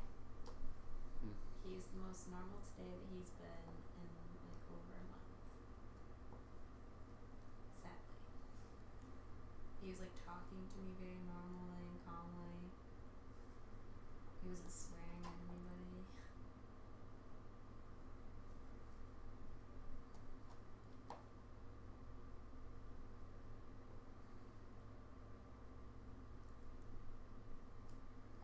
The sides of Munster cheese always remind me of seafood.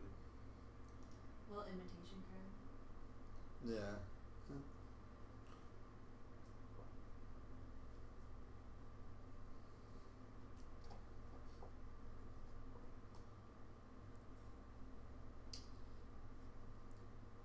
I didn't get to really use my methods. Yeah. You got shut down a little bit. Hmm? You can got just shut have them down like a little bit. fly around you while you like hold your arms up. My muddy buddies.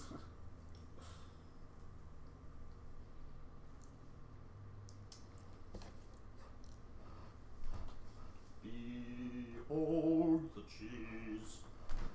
And the peasants rejoiced.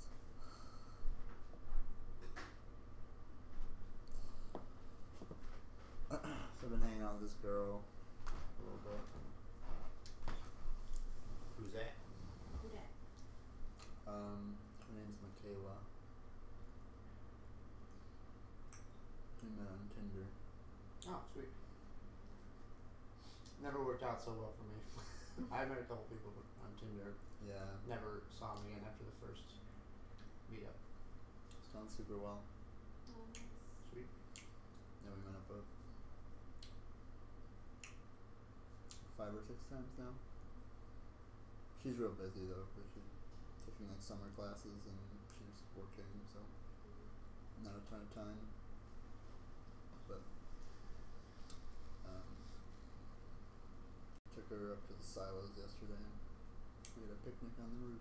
Wow. She didn't break her foot. She did not. I was very aware of that happening. I was like, I don't want that to ever happen again. Oh my god, that was so embarrassing. It sucked for you. Yeah.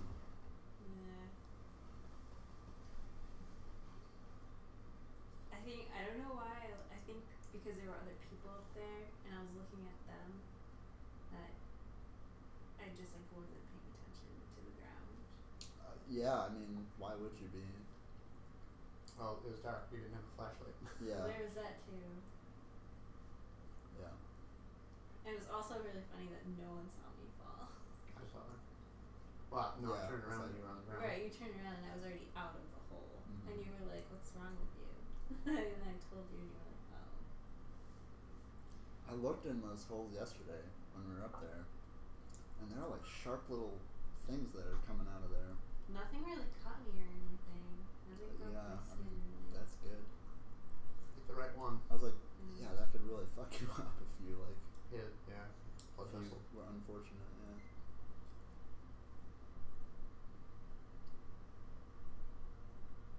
So when are you gonna bring her around the family? I don't know. Thanksgiving. Sooner or later. Yeah, how long has it been going on? Maybe we've hung out like once a week, and it's been like 5 or 6 weeks. Yeah, sounds about right. So yeah, That's cool. middle of June usually, I think. Glad it's going. Yeah.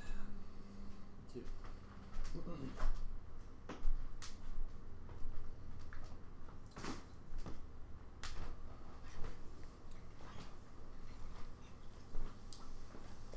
What's she in school for? Psychology. Oh, nice. How long does she have left? Probably a long time, right? 2 more semesters after this one. Just for her undergrad? Yeah. It's pretty good.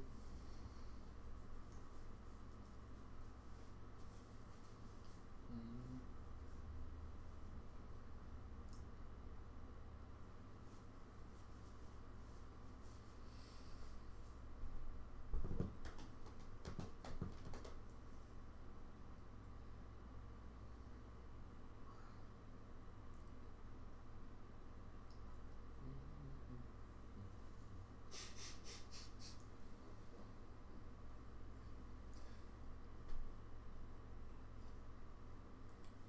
I'll never understand that like fetishization of like what was pop culture 25 years ago. It's like a constant. Mm-hmm.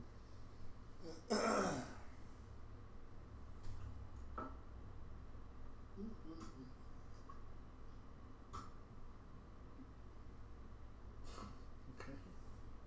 Alrighty, pants. Oh no, it moved. Honestly, what? I want to look at the wall where that mirror or the gateway thing disappeared. Okay. There's a weird little like sting to it. Makes more sense. It's warm almost. It smells a little bad, but wherever the window that was there just like sucked into itself. I want to hoof it back into the opposite side of the wall, into the room where the fight began. Okay.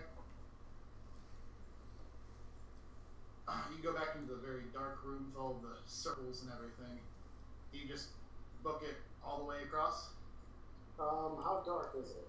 It's pretty dark. There's only like maybe 4 or 5 candles on the sides of the circles. I'll need to call somebody who can see to check out this wall. Okay. You can probably edge your way past the circles if you wanted to. If you're just careful to get to where the wall was. Well, I just don't have vision. Oh. I can light up the area. I cast light on my shields. Okay. So you go in there with them. Who's the methods are keeping an eye on the demon thing, the devil Barbie man. Yeah.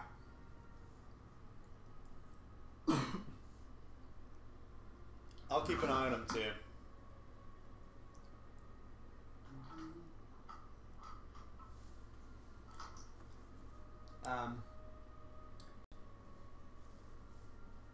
Terrence speaks Draconic and Goblin, if that helps.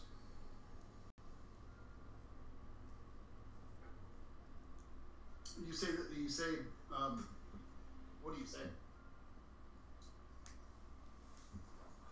I'm just wondering if I overheard him when he was talking before, and if I. No. You whatever he was speaking, you really don't know. Okay. With the light inside of the little weird boiler room thing, you can see that there's the small little candles, and there's like little trinkets and really odd things. In the center of the biggest circle, there seems to be like a small, like melting pot for like metal. That's just got a very low flame on it. And it looks like on the inside of that that little melting pot is something shiny. This is in the magic circle? Yeah, this is in the big magic circle. 10-foot pole. 10-foot pole. I didn't mage hand. Knock it over.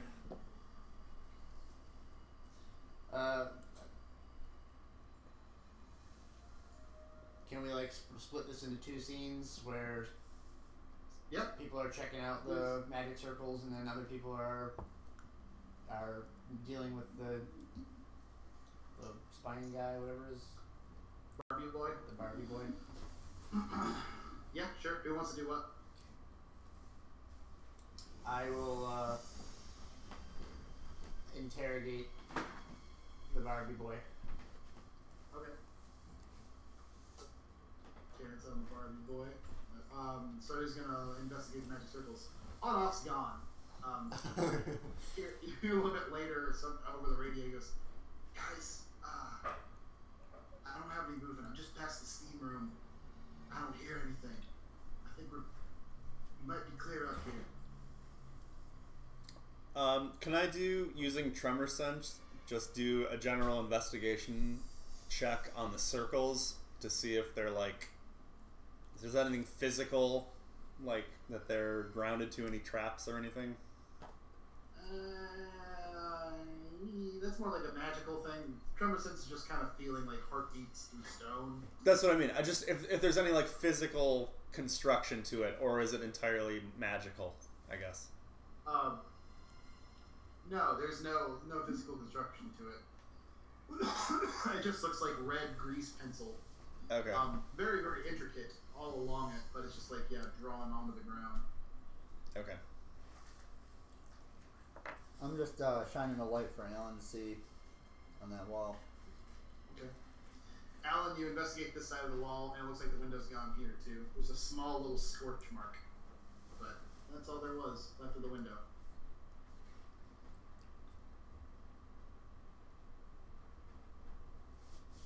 What about the ceiling above it? Look at the ceiling above it. Roll a perception check.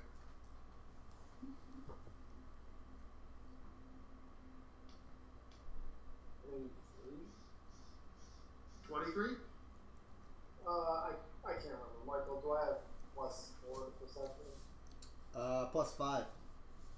Oh, that's 24. Okay. No. You don't seem to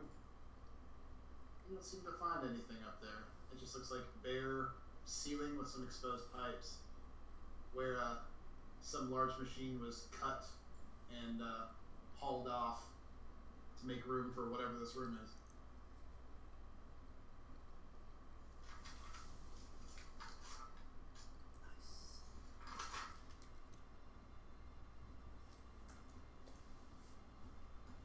to cast anything to find anything out of this room? I don't want to lose my monster farm. I will say, with the 24, Alan, as you look up at the ceiling, you kind of look back at the circle real quick too. You notice that the smaller circle on the inside at very certain points, where it seems like the intricate designs of the red grease pencil kind of come to like a conjoinment. There are some small little like stones, shiny little smooth looking stones that kind of less than a candle flame, but have just a little bit of their own luminescence.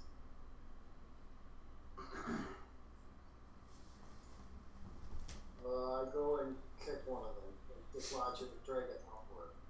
Okay, they're inside the circle. Ping it with an arrow. Break it for no reason. So they're not at the edge of the circle, they're interior a bunch? Yeah, they're inside the edge of the circle. Alright, screw it. I'll go over and kick one of them. Okay. You go over, your foot crosses the threshold of the circle, and you kick it. And nothing happens. It just skitters. Alright, I collect them. Okay. You go up, you collect them. They all have kind of a warmth. The weird thing is that whenever you kind of like move them, like an accelerometer almost, they kind of like turn different colors the faster you kind of move them. And they have like this kind of warm, like a cup of tea kind of heat to them.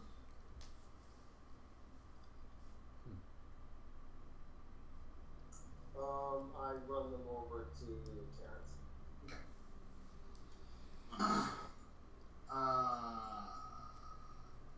Quincy, you're at the bigger circle. Do you want to do anything? Can I just do like a religion check? Yeah, if you'd like to. Oh, not good. 4. No, sorry, 8. Yeah, you really don't know what the circle could mean. Okay. Are there any like? Is there any like iconography or like statues or anything in the room? Not in the room, but there's a lot of iconography inside the circle in the drawing of it. Right. A whole bunch of weird like runes and stuff, as well as on the weird candles that are placed at specific points inside the larger circle. That's near the weird melting pot, but you don't know what they mean. And the smaller circle didn't have a melting pot, did it? No. Okay. But it was the same like little stones as the smaller circle. There's no stones in the bigger one. Oh. There's just candles. Oh, there is actual candles. Okay. Are they lit candles? Yes. Okay. And you can see now that the circle that he kind of crossed the threshold, the second one, the darkness of the room kind of like eases up a little bit, and the candles glow just a little bit brighter, casting enough light for you to like dim light to see. Okay. I will call Terrence into the room. Okay, then let's skip to Terrence and the Barbie boy.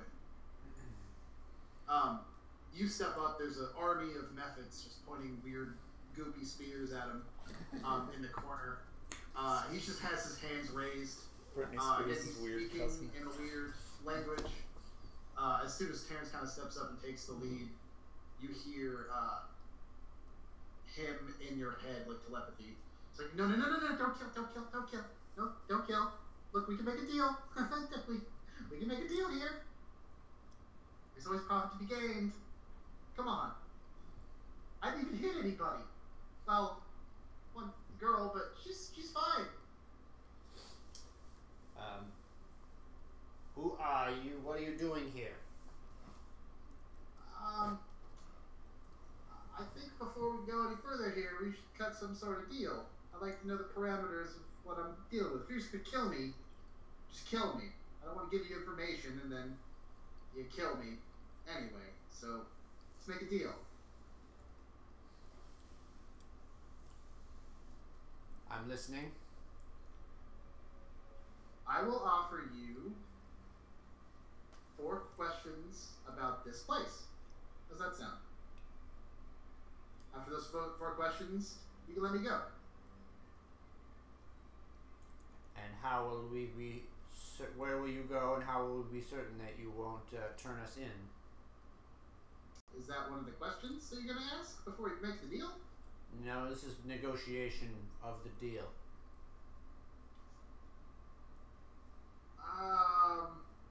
Look, I'm just going to go back. I'm going to go back home, okay?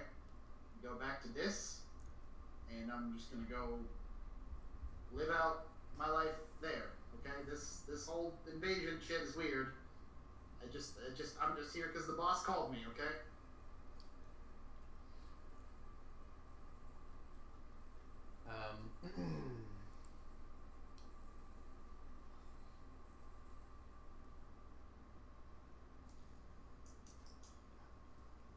As long as your home, when you return to it, makes this place inaccessible to you, or... Oh, I can just go back. There's not like a portal or anything. I mean, the axe is the one that had the portal, but that's how I got here. But I can just go home whenever I want. And you, okay.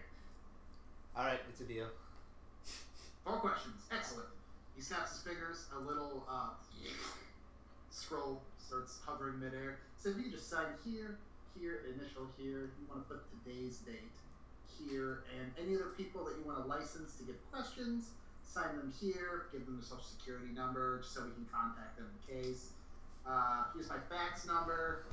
Here's my place of business's business number. I roll intelligence or something to make sure I'm not signing. That it's actually the deal that we're talking about? Okay. At this point, Alan Greenspan comes up behind you, seeing what's happening. And his eyes water as soon as he sees a contract.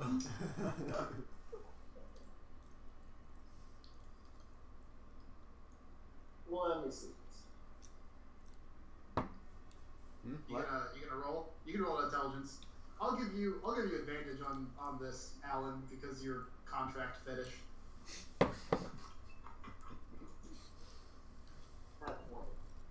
Natural 20? Hell yeah. You go over it. You do realize that there is a weird part of the contract about intentional and unintentional questions that you're able to spot. Like, if he would have signed that without looking at it, if he would have been like, okay, where you come from? This. He's like, oh no, what's that over there? Where? Like, that would have counted as a question. But you kind of see that, circle it, point it out. It's like, these questions have to be intentional. Well, I mean, the contract says that they don't have to be. So if you want to negotiate, you can. Yeah. We're going to be talking about Section 5A.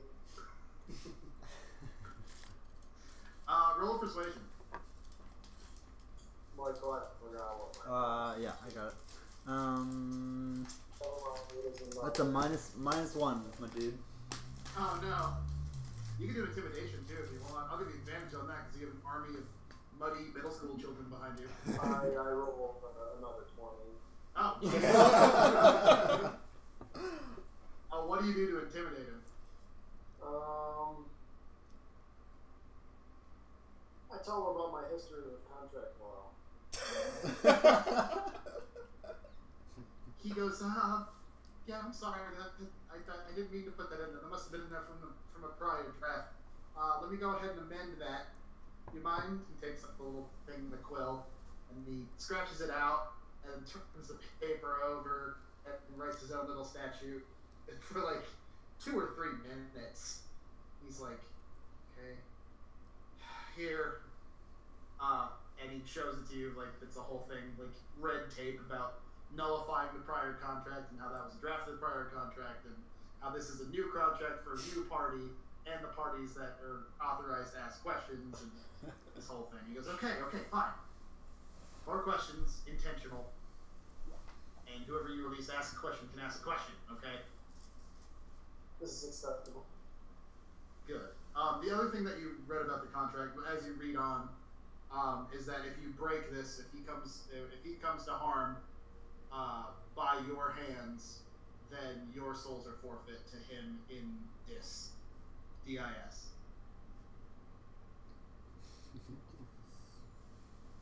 What is this part of hand about dis? It's where I come from. It's the city of Dis.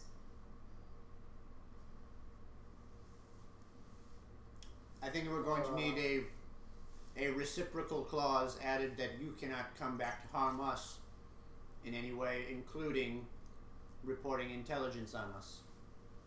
Fine. I guess he doesn't actually undulate like that. He says something in the language you don't understand under his breath as he sighs. And you tell, like, telepathy's, fine, yes, sure, give it to me. He writes it out. It's there. Now, to answer any more questions about the city of Dis, they're going to be intentional questions that will count towards this. Is that okay? Agreed. Alright. Sign here and here. You guys all sign it? Yep. Yeah. Yeah. You release the whole party to be parties to ask questions? We'll just need our aside a moment to conference while we come up with the 4 questions. Fine. That's fine. Alright, contract looks good. It kind of dissipates in the same weird flame ash thing. And he just kind of crosses his arms and kind of leans in the corner. Whenever you're ready. Alright. So, What this shit is.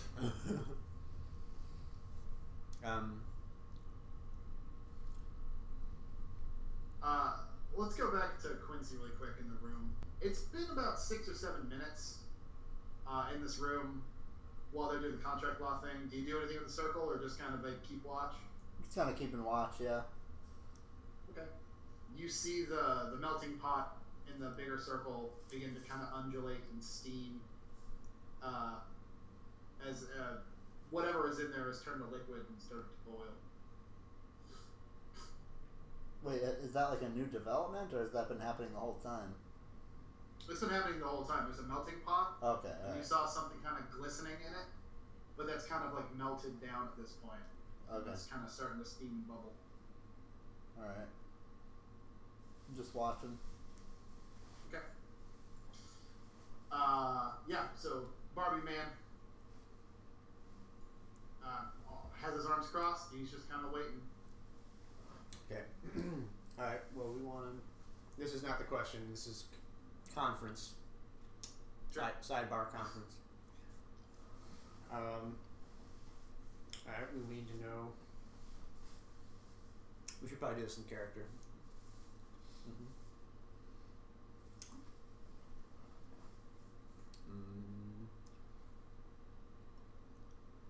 What about something about the leadership of this? Maybe if they're looking to invade or something. Yeah, so it's like a why are you here? Why are all of you here?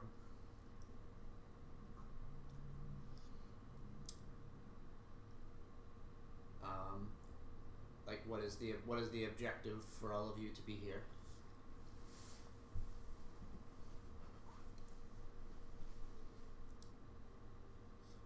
Well, how do we get out of here? You might not know that. That might be a good one to start with.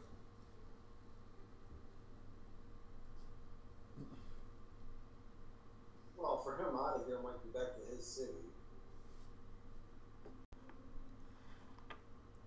Yeah. Let's start with that one.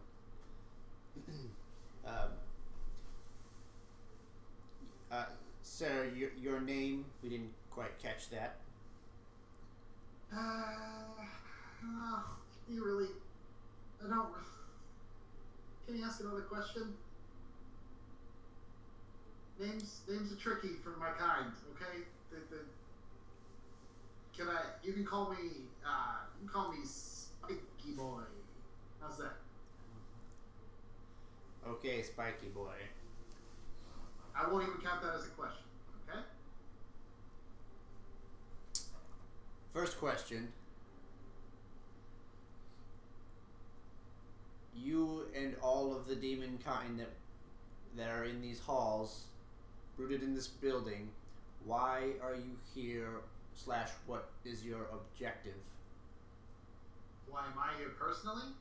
No. Why are there your kind being summoned to this place collectively?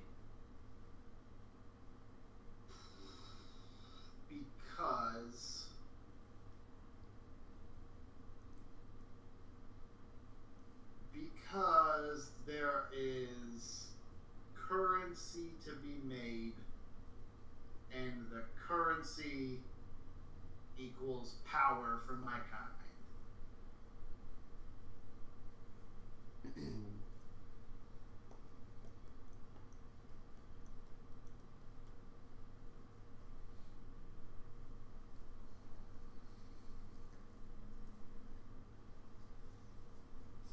Do it. And I'll elaborate a little bit. Like, we've been here forever. Me and mine, we've been here since this whole thing started. We were before any of this.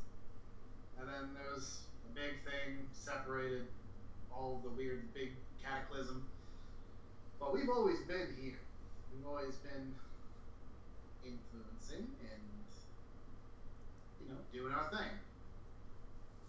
But I'll tell you, the reason we're here is always the same. We're all just looking to better ourselves.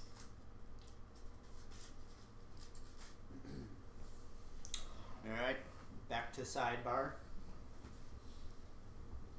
What about something about when they fight as mercenaries?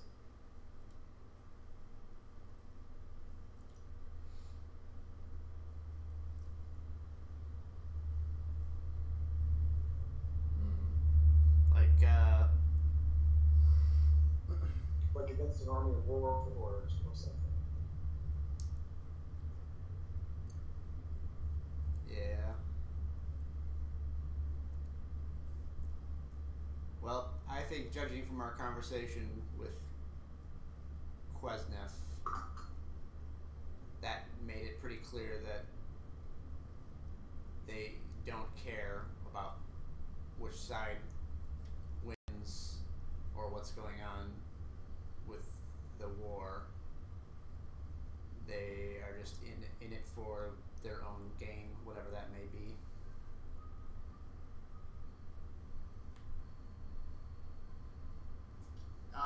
You see you hear the bar devil. He's just sitting there waiting as your sidebar, but you see him kind of like sniffing. Hey, this doesn't have to count a question, but you're holding something pretty nice over there. What do you want for him? These stones? Oh, they smell like fresh baked muffins.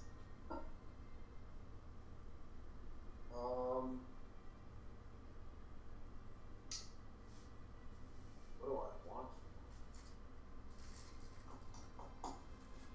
Can I, An extra 2 questions.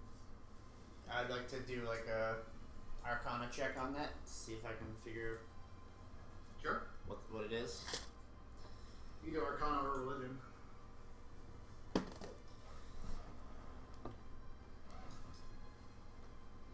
Let's see.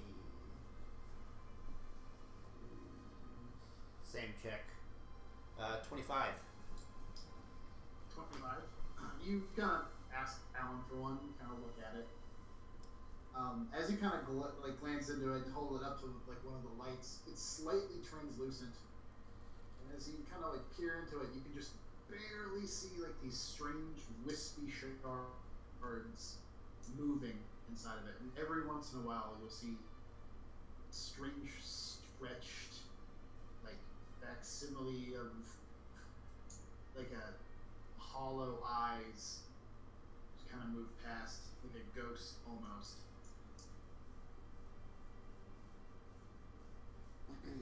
Very, very tiny though.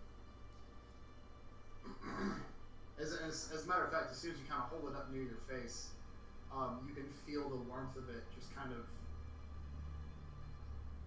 almost get really close, like into your mouth and your nose, and you can smell this like warm. It doesn't smell like food. It doesn't. It's not like metallic. It's just like it smells like goodness. It's strange. You feel that at any point while it's near your mouth, you could just like sniff it up.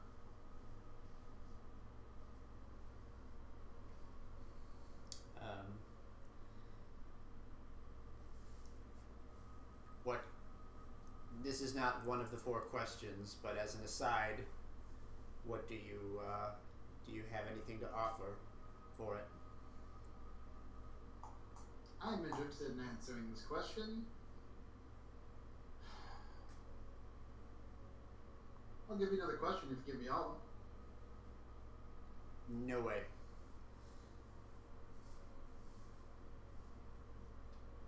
Uh, 2 questions. No. Okay. I'm just leaning back. Alright, so with the other questions, he did say he'll answer questions about this place. So we can think about our own safety here, or how to get out of here, or how to get to Quesnef, or Goosefire, the real Goosefire. He may not know that though. I like that. Yeah, if he knows anything about Goosefire, because we're still in his building, aren't we? Yes. And he says he's been here forever. Yes. He was talking about his kind have always been here in the world. Is really was what he meant Okay. by that.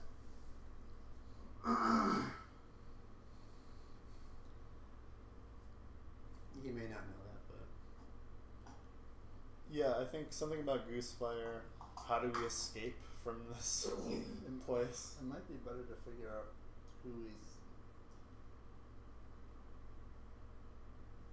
why he's here, who he's working for.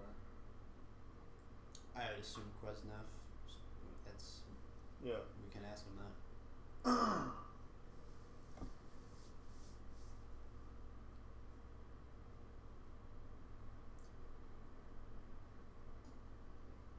And then we'd be using up questions quickly, but yeah,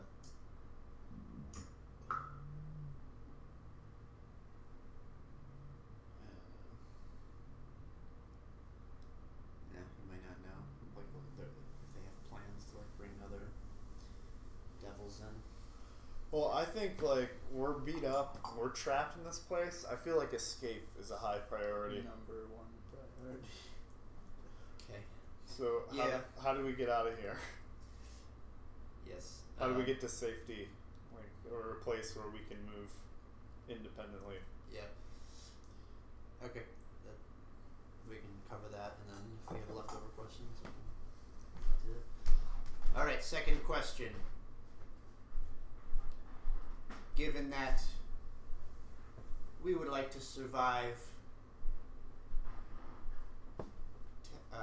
how can we get out of this facility safely?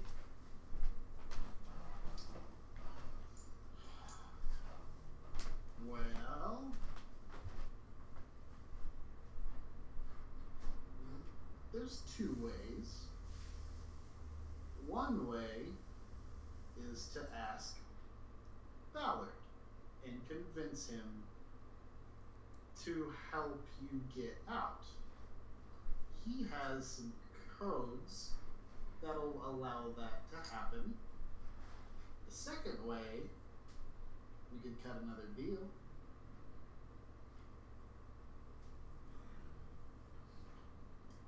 Speak more about the deal.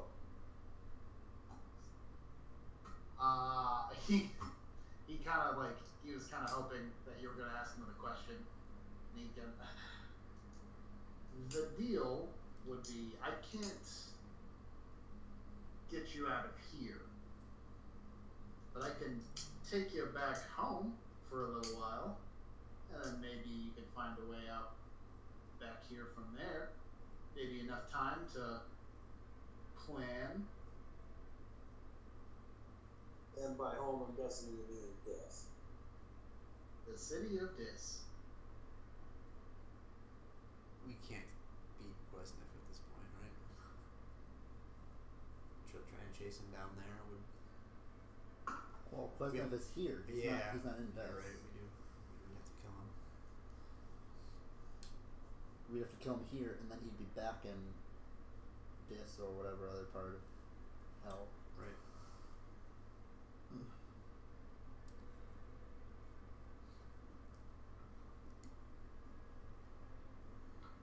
Just give me, I mean, all it takes is those stones.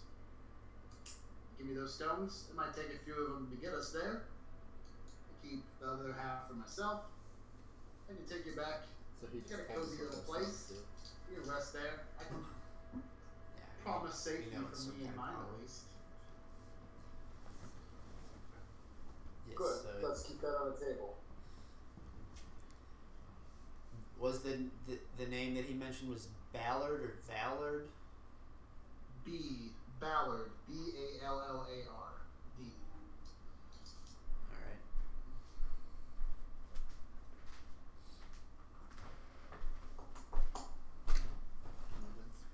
So I think as a part of that second question,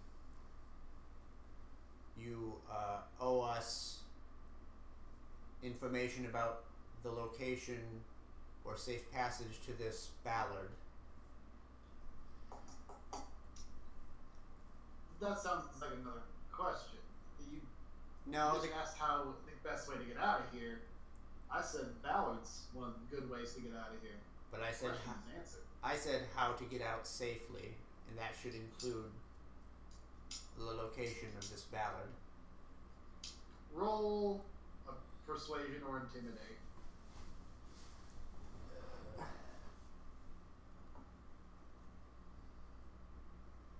Yeah, they're both -1. I'll give you advantage to intimidate because your army of mud methods. Perfect. Good, because the first roll was a 3. Okay, and the second roll was a 3. Because it seems pretty clear to me. Question answered.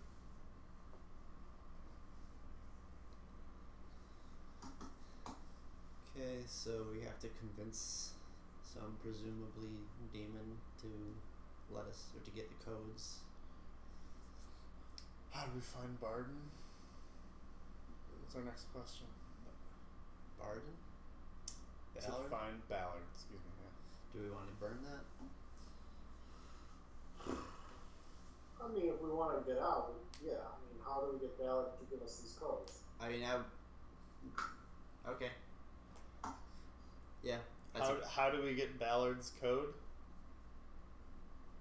he said we have to convince Ballard. Well, we also want to know where he is. So, yeah, but I'm sure we can find him. He might not even be in the building. I don't know, maybe. Well, I think he is. It might be that elf woman that we saw. I think a good question is how do we convince him to give us the codes?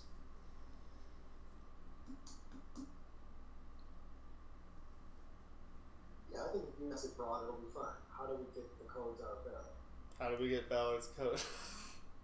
Yep, that's the third question. Triple said that 5 Is minutes how do you get the codes out of Ballard? Yes. He goes, Ballard's really a nice guy at the heart of it.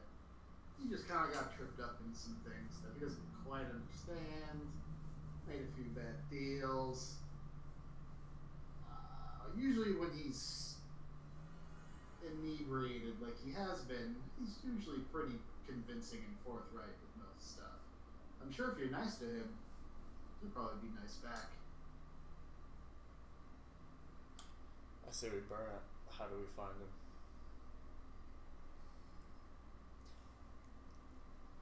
We're not doing well. Well, I think we've got this room on lockdown. We can rest.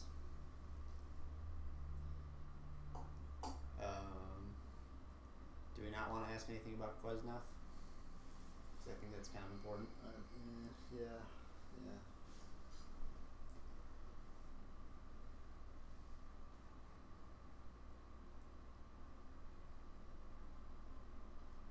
You could ask them about Quesnef.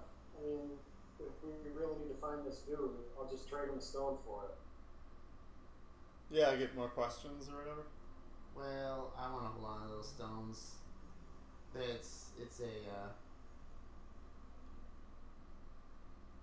It's clearly some sort of like power stone that can. They were using it for some kind of transport. I'm sure we could use it for future bargaining with more of these creatures. Right. We could ask him where they're getting the stones from. I don't know if that really helps us Pretty right now. abstract. Yeah. All right. So what do we want to ask about Quesnef that he would know?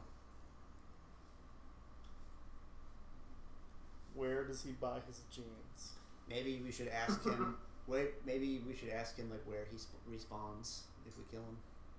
I don't think he would know. That might just be random.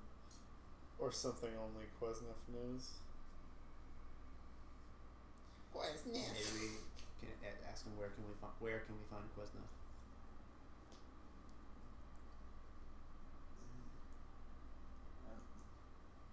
He's like in the building. He's up 2 floors. Yeah, like I don't think that's super helpful. Let's say if Quesnef were to die, then where would we find him? Hell. I don't think we can kill him right now, so I don't think that's a huge priority as of this second.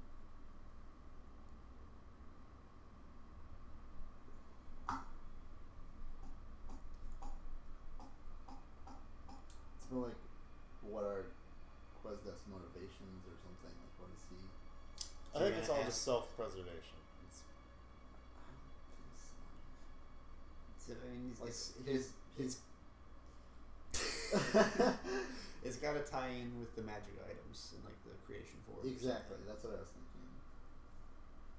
Like, what does he stand to gain from all of this?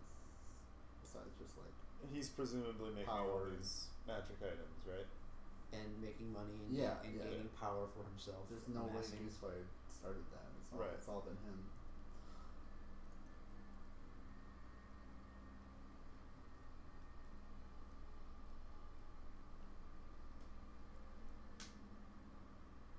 Spiky Boy begins drawing on the stone next to him. He's like drawing a little stick figure of Terrence. He's got a big old butt and he's pooping out poop on top of Quincy's head. He just looks over with a lazy smile. And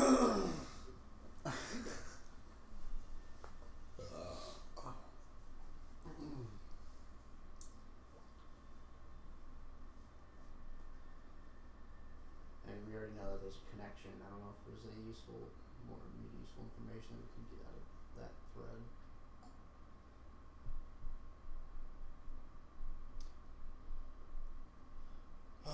What was the guy's name that we needed to talk to? Ballard. Ballard.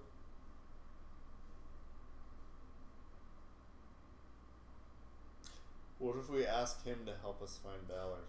Can we ask him what Quesnef's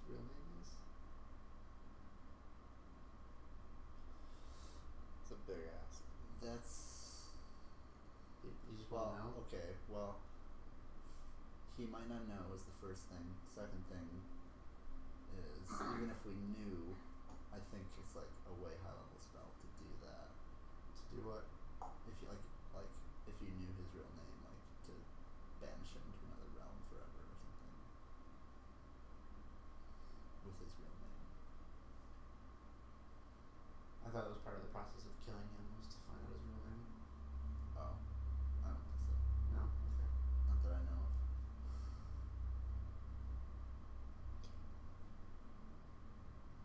Should we ask him something about the list we found?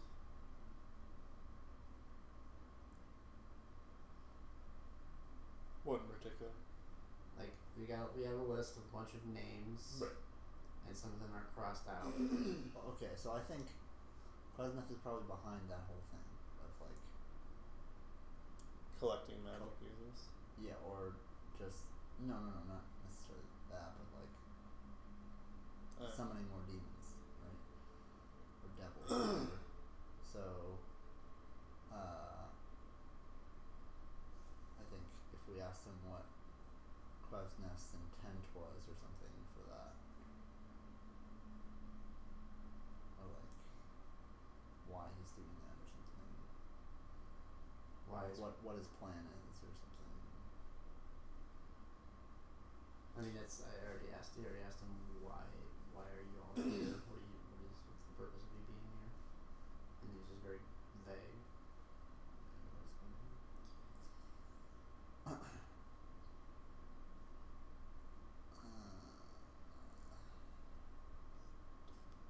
Well, Klesnef is obviously doing something. Like he's setting up this whole thing. Like he's got all these magic circles summoning demons and stuff. So like,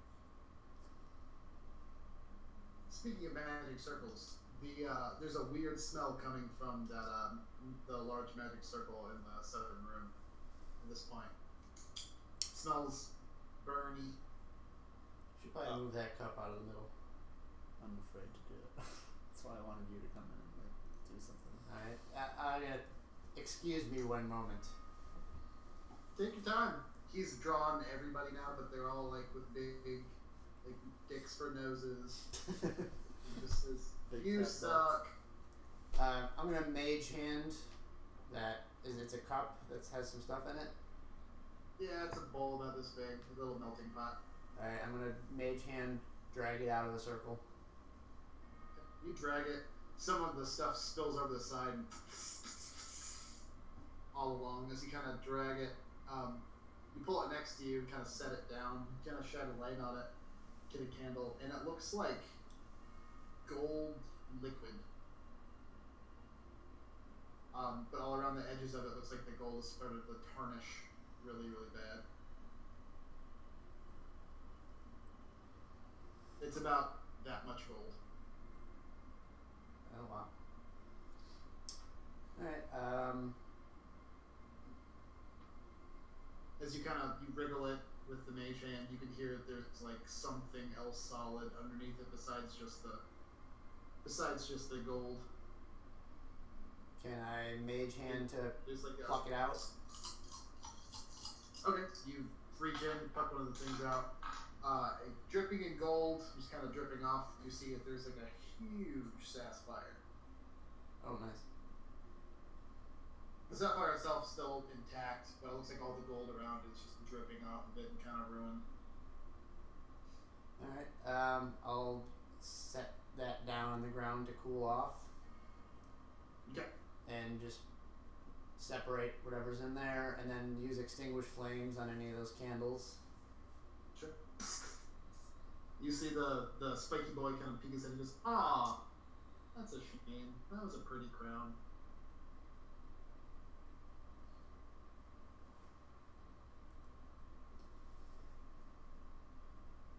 Alright. Well, what do we want to ask?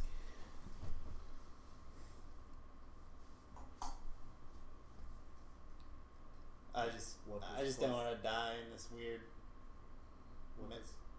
Sorry. I just don't want to die in this spooky mansion. So I think we should just ask him where Ballard is. Or maybe we ask him, can you help us find Ballard? And then he says no and disappears. Alright, yeah. Guess more direct. It's better. Where is Ballard? Well, How do we find Ballard? I'd like to know a little bit more about who's being summoned here and what that list means. I think we already screwed the pooch. He's going to say something real general and we don't have any ability to ask follow-up questions. No, I mean that's a specific question. What, on this list, what does it mean that one's crossed out and one is not crossed out? What if we said we know Quesnef is trying to bring more devils into this realm? What is he trying to do with that? Party. I'm more interested in are they here yet? What does it mean? What does this list mean? Because I think we already know that he's trying to do that. I mean, but also knowing his goal in it would be nice. Because the world has already fallen to shit with Warforged. Like, is he just trying to bring more chaos into it, or is he's obviously has some kind of goal?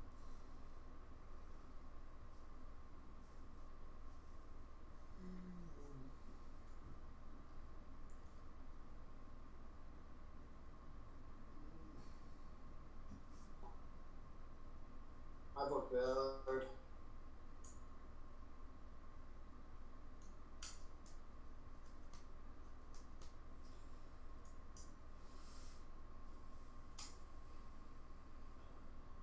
You get a radio from on and off. Hey guys, have younger girls gone. Who's gone? He moved somewhere. The girl, the guard. With the backpack? Oh, okay. North up the steps. She's not here anymore. I don't know where she went, but somewhere. Keep an eye out. Maybe they're coming to check on the circles we blew out. Should we hide? Probably also made some noise.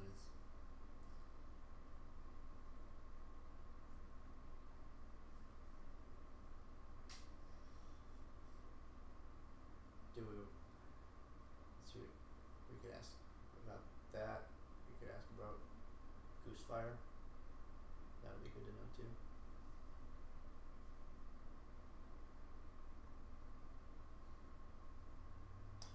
Why would this minion devil know Right.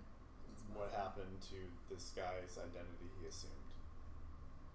I mean, he presumably he knows at least what's going on in the immediate operations in the building.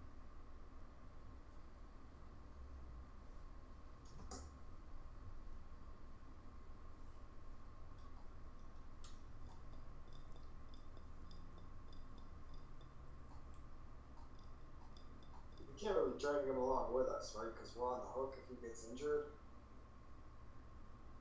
Or if we do anything to harm him. Yeah, we can't harm him. I don't know if we just murder him at any moment. Or we could if there's a confusion spell like there was before. Right. Well, that is all the more incentive for him to inform us of any traps or anything that could cause that to happen.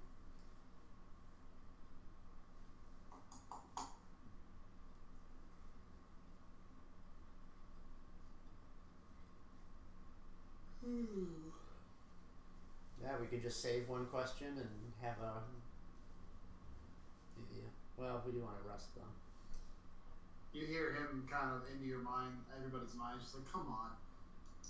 You really don't want to drag me along, do you? We all know how ugly this can get.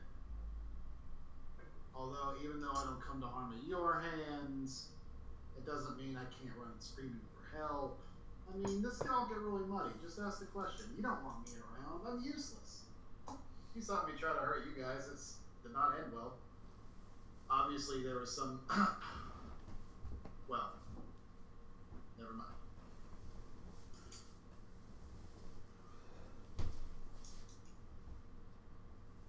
What was he getting at?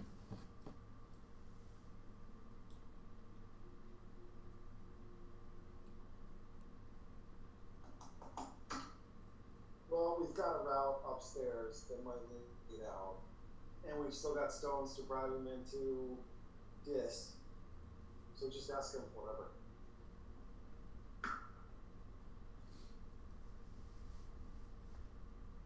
Yeah, let's just make a decision. Well, what about? We could just ask him like a general question about like tell us what is like the layout of this whole place. You know, like what's down that dark hall and.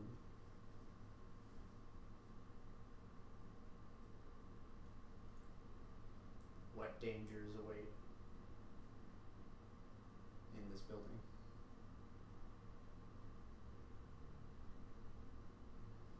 Sure, I'm good with that. Alright, let's just do that then.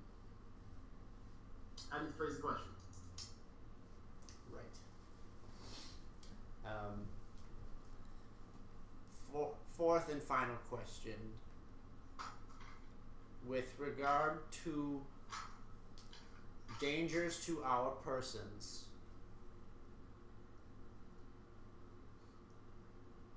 what is the layout of this building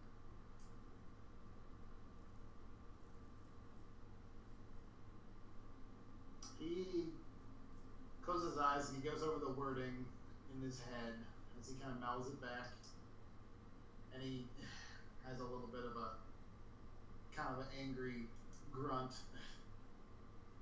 Fine. Okay.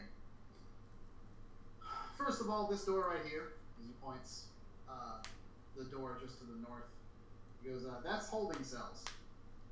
Inside you'll find a whole bunch of other devils with chain fetishes and torture fetishes. That's where they've been taking the people that Quesnef has been accumulating. Across this, behind this wall, as he points directly to the east at that T intersection, but he points, he goes, behind that is one of two of the largest rooms down here in the basement. That's going to be the workshop. That's where you'll find a particularly focused Jinn who is working with a whole bunch of strange clockwork single-minded machines to make magical weapons. Above that, you'll find human resources, where the people in the holding cells are taken to be resourced. Inside of there, you'll find a couple of the guards, a couple of the he like lowers his voice in telepathy because the Aaron guest is. Don't say that name very loudly because they can feel it every time you say their names. So just call them something else. They're bitches. Some kind of fallen angels or some bullshit. They're much higher in rank than me. They're like tiers up.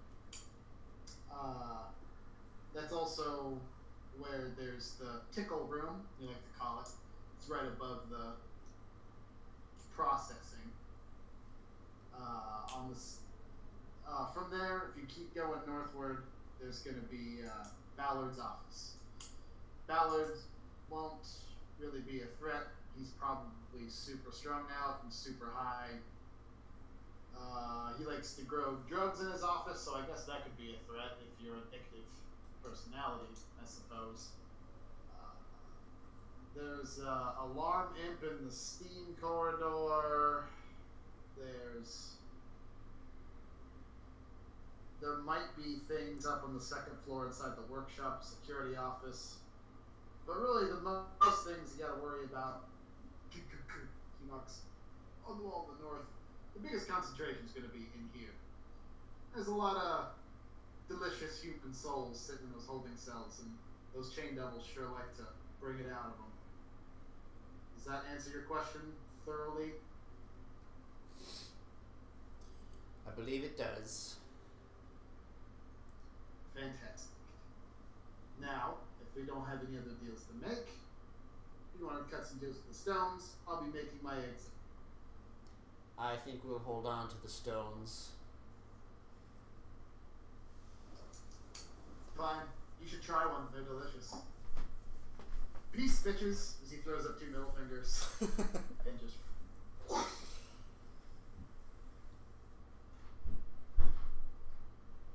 Okay. Should we try and meet up with that off then? That second floor corridor? Yeah, for sure. Well, I think we can probably camp out somewhere and rest. Where though, man? It's just been hallways. This is the room with the Well, yeah, okay. We could probably get magic to circles. we could probably get to Ballard's office. Just going down the hallway. Yeah, if we can get to Ballard's office, we might be able to persuade him to get codes and then to give us a space to rest. Do you have any psychedelic paraphernalia? Get a radio from on off. Hey, I'm here in the steam corridor. There's a second floor scaffolding that's going over me, and there's a bunch of people walking over it. He's gonna roll a perception check really quick. Oddly enough, it's like I counted at least 12, but they were all barefoot. It was being led by somebody in heavy armor. They're going to a big through scaffolding to the north. They were whimpering. I don't know. There's just a lot of movement. But my skin feels great. So, do you think they're moving some of the magic users to the grinding room or whatever? Yep. The harvesting room? That's probably what that's happening. They're converting magic users into magic items. They're using like their souls to like power the magic weapons, magic items. All right. Well, we'll tell Anoff to come regroup with us. Okay. Threat's He gone. comes back around. He comes back around the corner. I think all of your methods are gone at this point. Yeah. How long does that last? Oh, 1 hour. Per yeah, person. that's an hour. On-off comes back.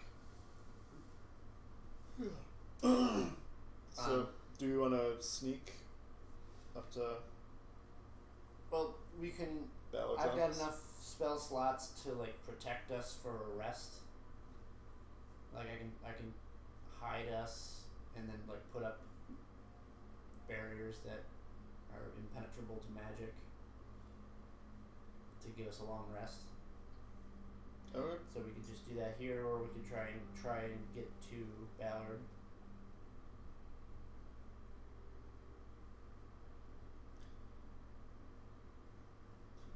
I feel like time is like a huge what's the word?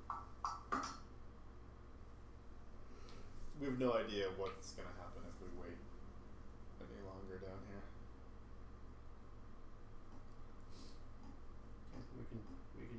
We know the layout. We can try to get to Ballard. What do you think? Yeah, I agree. So we'll just avoid all the danger. Go straight to the office as best we can. Okay. Yeah, I'll go with that. Should we sneak then? Do you want me to pass that trace? Yes, please. Okay. Alright, I'm gonna drop the muck and do a pass of that trace. And do a group Okay. sneak over to Ballard's office. Alright, everybody, roll me some stealth. Nat 20. Nice. Yeah. Oh, On off, threes. got like a Call me. 32. 21. 13. Yeah, I Wait, think 15. everybody moves pretty well. Going northward. As you pass by, you go a little farther northward. You have the steam hallway to your right. That's where On Off kind of whispers like, that's where it was. Like in the middle of that hallway, there's like that hallway's running east to west. In the middle of that hallway, there's a grate going over it, like a second floor. And that's where I saw them going south to north.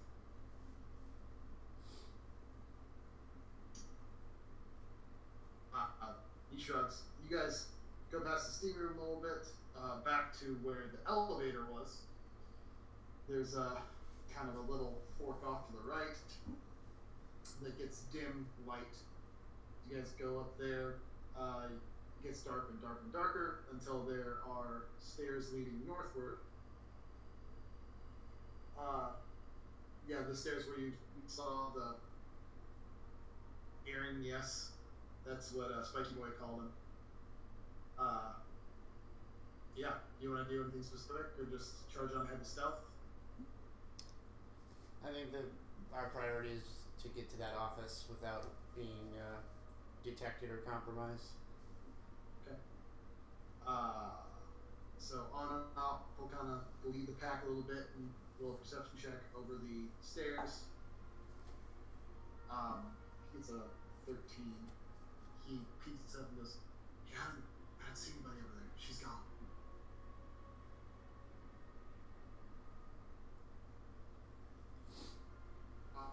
Moving forward. Yep. Yeah. Everybody gets up the steps.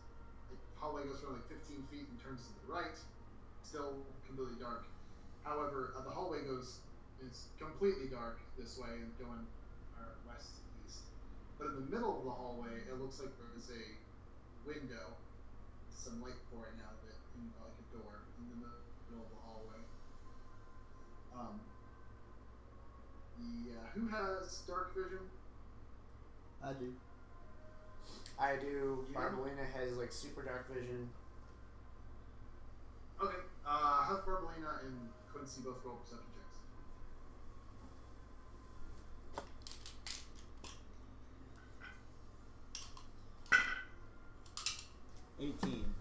Nice.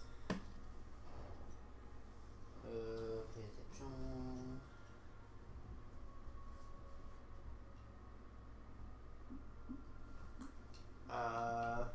19. Quincy can see beyond like the stream of light coming through a door or a window in a door. He can see a shadow kind of move in front of that light. Like there's somebody in that room, kind of moving past the light, past the window and the door. But probably you can just barely see past that. It looks like the hallway goes from like 15 feet. Then there's a T intersection going north and south. It looks like the T intersection going north has another set of stairs going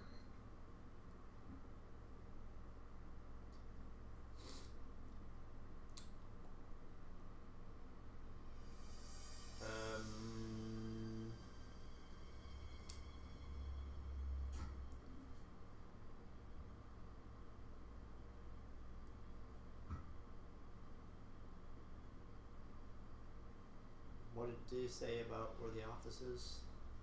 Which floor it's on? He said that Ballard's office was the farthest north.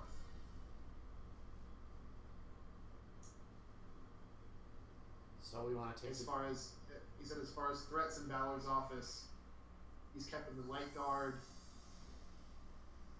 but he doesn't really need guarding anymore. Yeah, that was it. So this T intersection goes north south. Yes, it does. So we should just sneak past and go north. Is Is that what everybody's? Terrence is doing that. On and off is doing that too. Everybody else good? Yep, that's good. Yeah, staying together to stay Everybody sneaky. kind of creeps, kind of holds your breath as you go past this door with the window in it. Again, kind of see a few other shadows kind of moving in, but they don't seem to see you. It's like frosted glass, so you can't really see into it very well. You reach the T intersection, go north, go up a few, like maybe 5 steps, it's not very much, and there's just a long hallway. At the very, very end, there's one fluorescent light that's kind of flickering, and a large kind of metal door. Looks like it has one huge crossbar lock on it, which is currently undone. Also along that hallway, on the right side, there's a series of windows.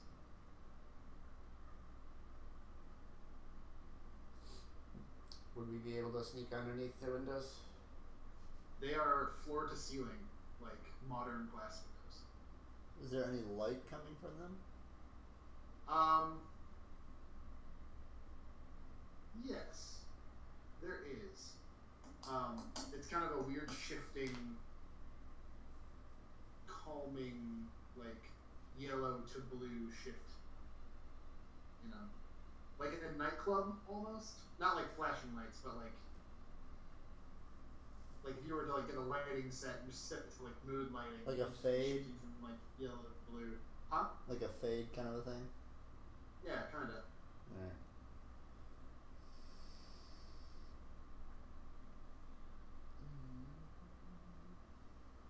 Well, someone should just try and peek their head in the window and see if there's anything in there concerning. Do a little stealth check, perception. Yeah, can I try to do that? Sure. So what do I do, like stealth and perception, I guess? What would make sense? You can keep your stealth right now. You can just kind of go up to the first like floor to ceiling little window on the right and just roll a perception. Just want to Okay. peek in. I got a 17. Okay. You peek in and you see kind of like a bedroom loft kind of thing. There's like kind of a large, kind of comfy bed. Looks like a messy table with just a whole bunch of cups, just cups everywhere. A couple notebooks, couple pens. On kind of a messy table, there's a nice little rug in it. There's kind of like a big, large, comfy looking couch, and there's about 6 or 7 bookcases just full of books. And inside of this, there's just a series of crystals on top that are just slowly fading from yellow to blue and like really calming. And on top of the bed is a skinny man without a shirt on, with like sandy, medium length, unkept hair, just like laying down on the bed, eyes shut, mouth agape. That's probably our guy. And this barred door maybe leads to the room. I would assume. It's unbarred too, so we can just walk in. Do we want to like jar this guy awake? Like, No. If he's sleeping, let's go right past him into the office and see if, because that guy could be a guard too.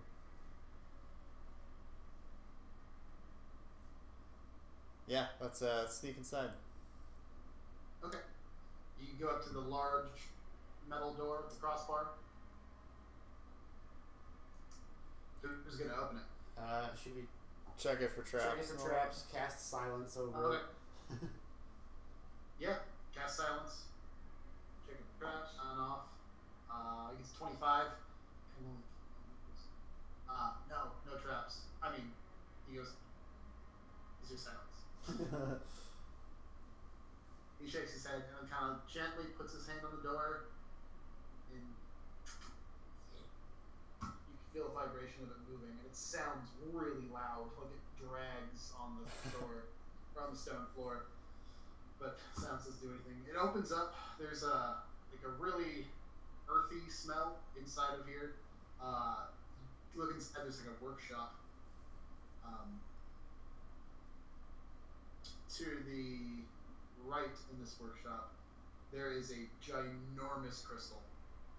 This like dark red, pink crystal that looks like parts of it have been like kind of chipped away. There's a whole bunch of workshop tables. One of them is all like liquids, like alchemics and alchemical stuff. There's another large table that has just a whole bunch of strange instruments on it, needles, more like chemistry stuff, large tubes and everything. As you look to the left, it looks like there's stairs going down into like an open floor area. Looks like it just kind of goes down. And then as you look to the right, it looks like just the workshop kind of curves around, and there's like bead curtains that lead into the presumably the room that has the bed in it.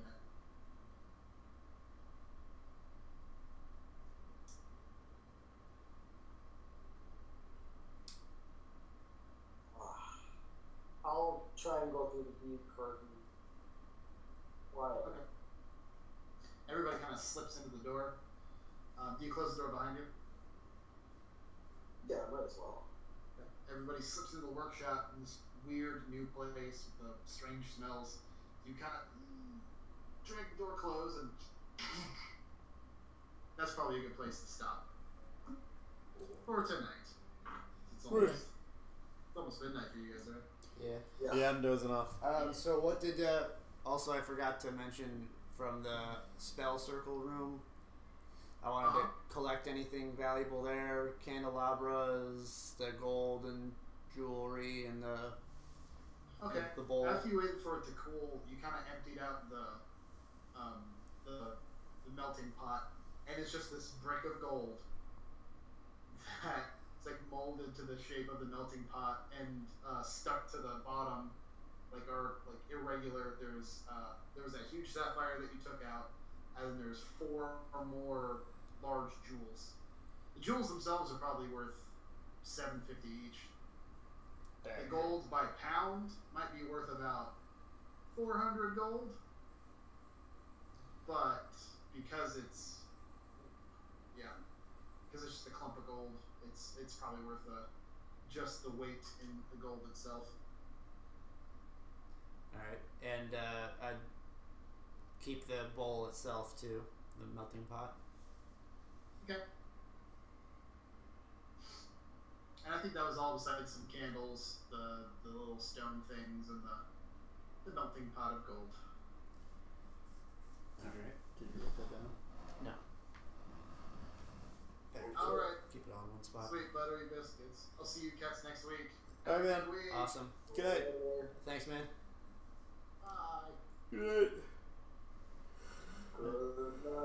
Good night, Joe. Wait, what did you say? I said it's better just have all that stuff written down in one spot. Oh, okay. So it was 4 jewels worth. 4 rando jewels, the big sapphire, and 400 worth clump of gold. How much are the jewels worth? 750. 750 each.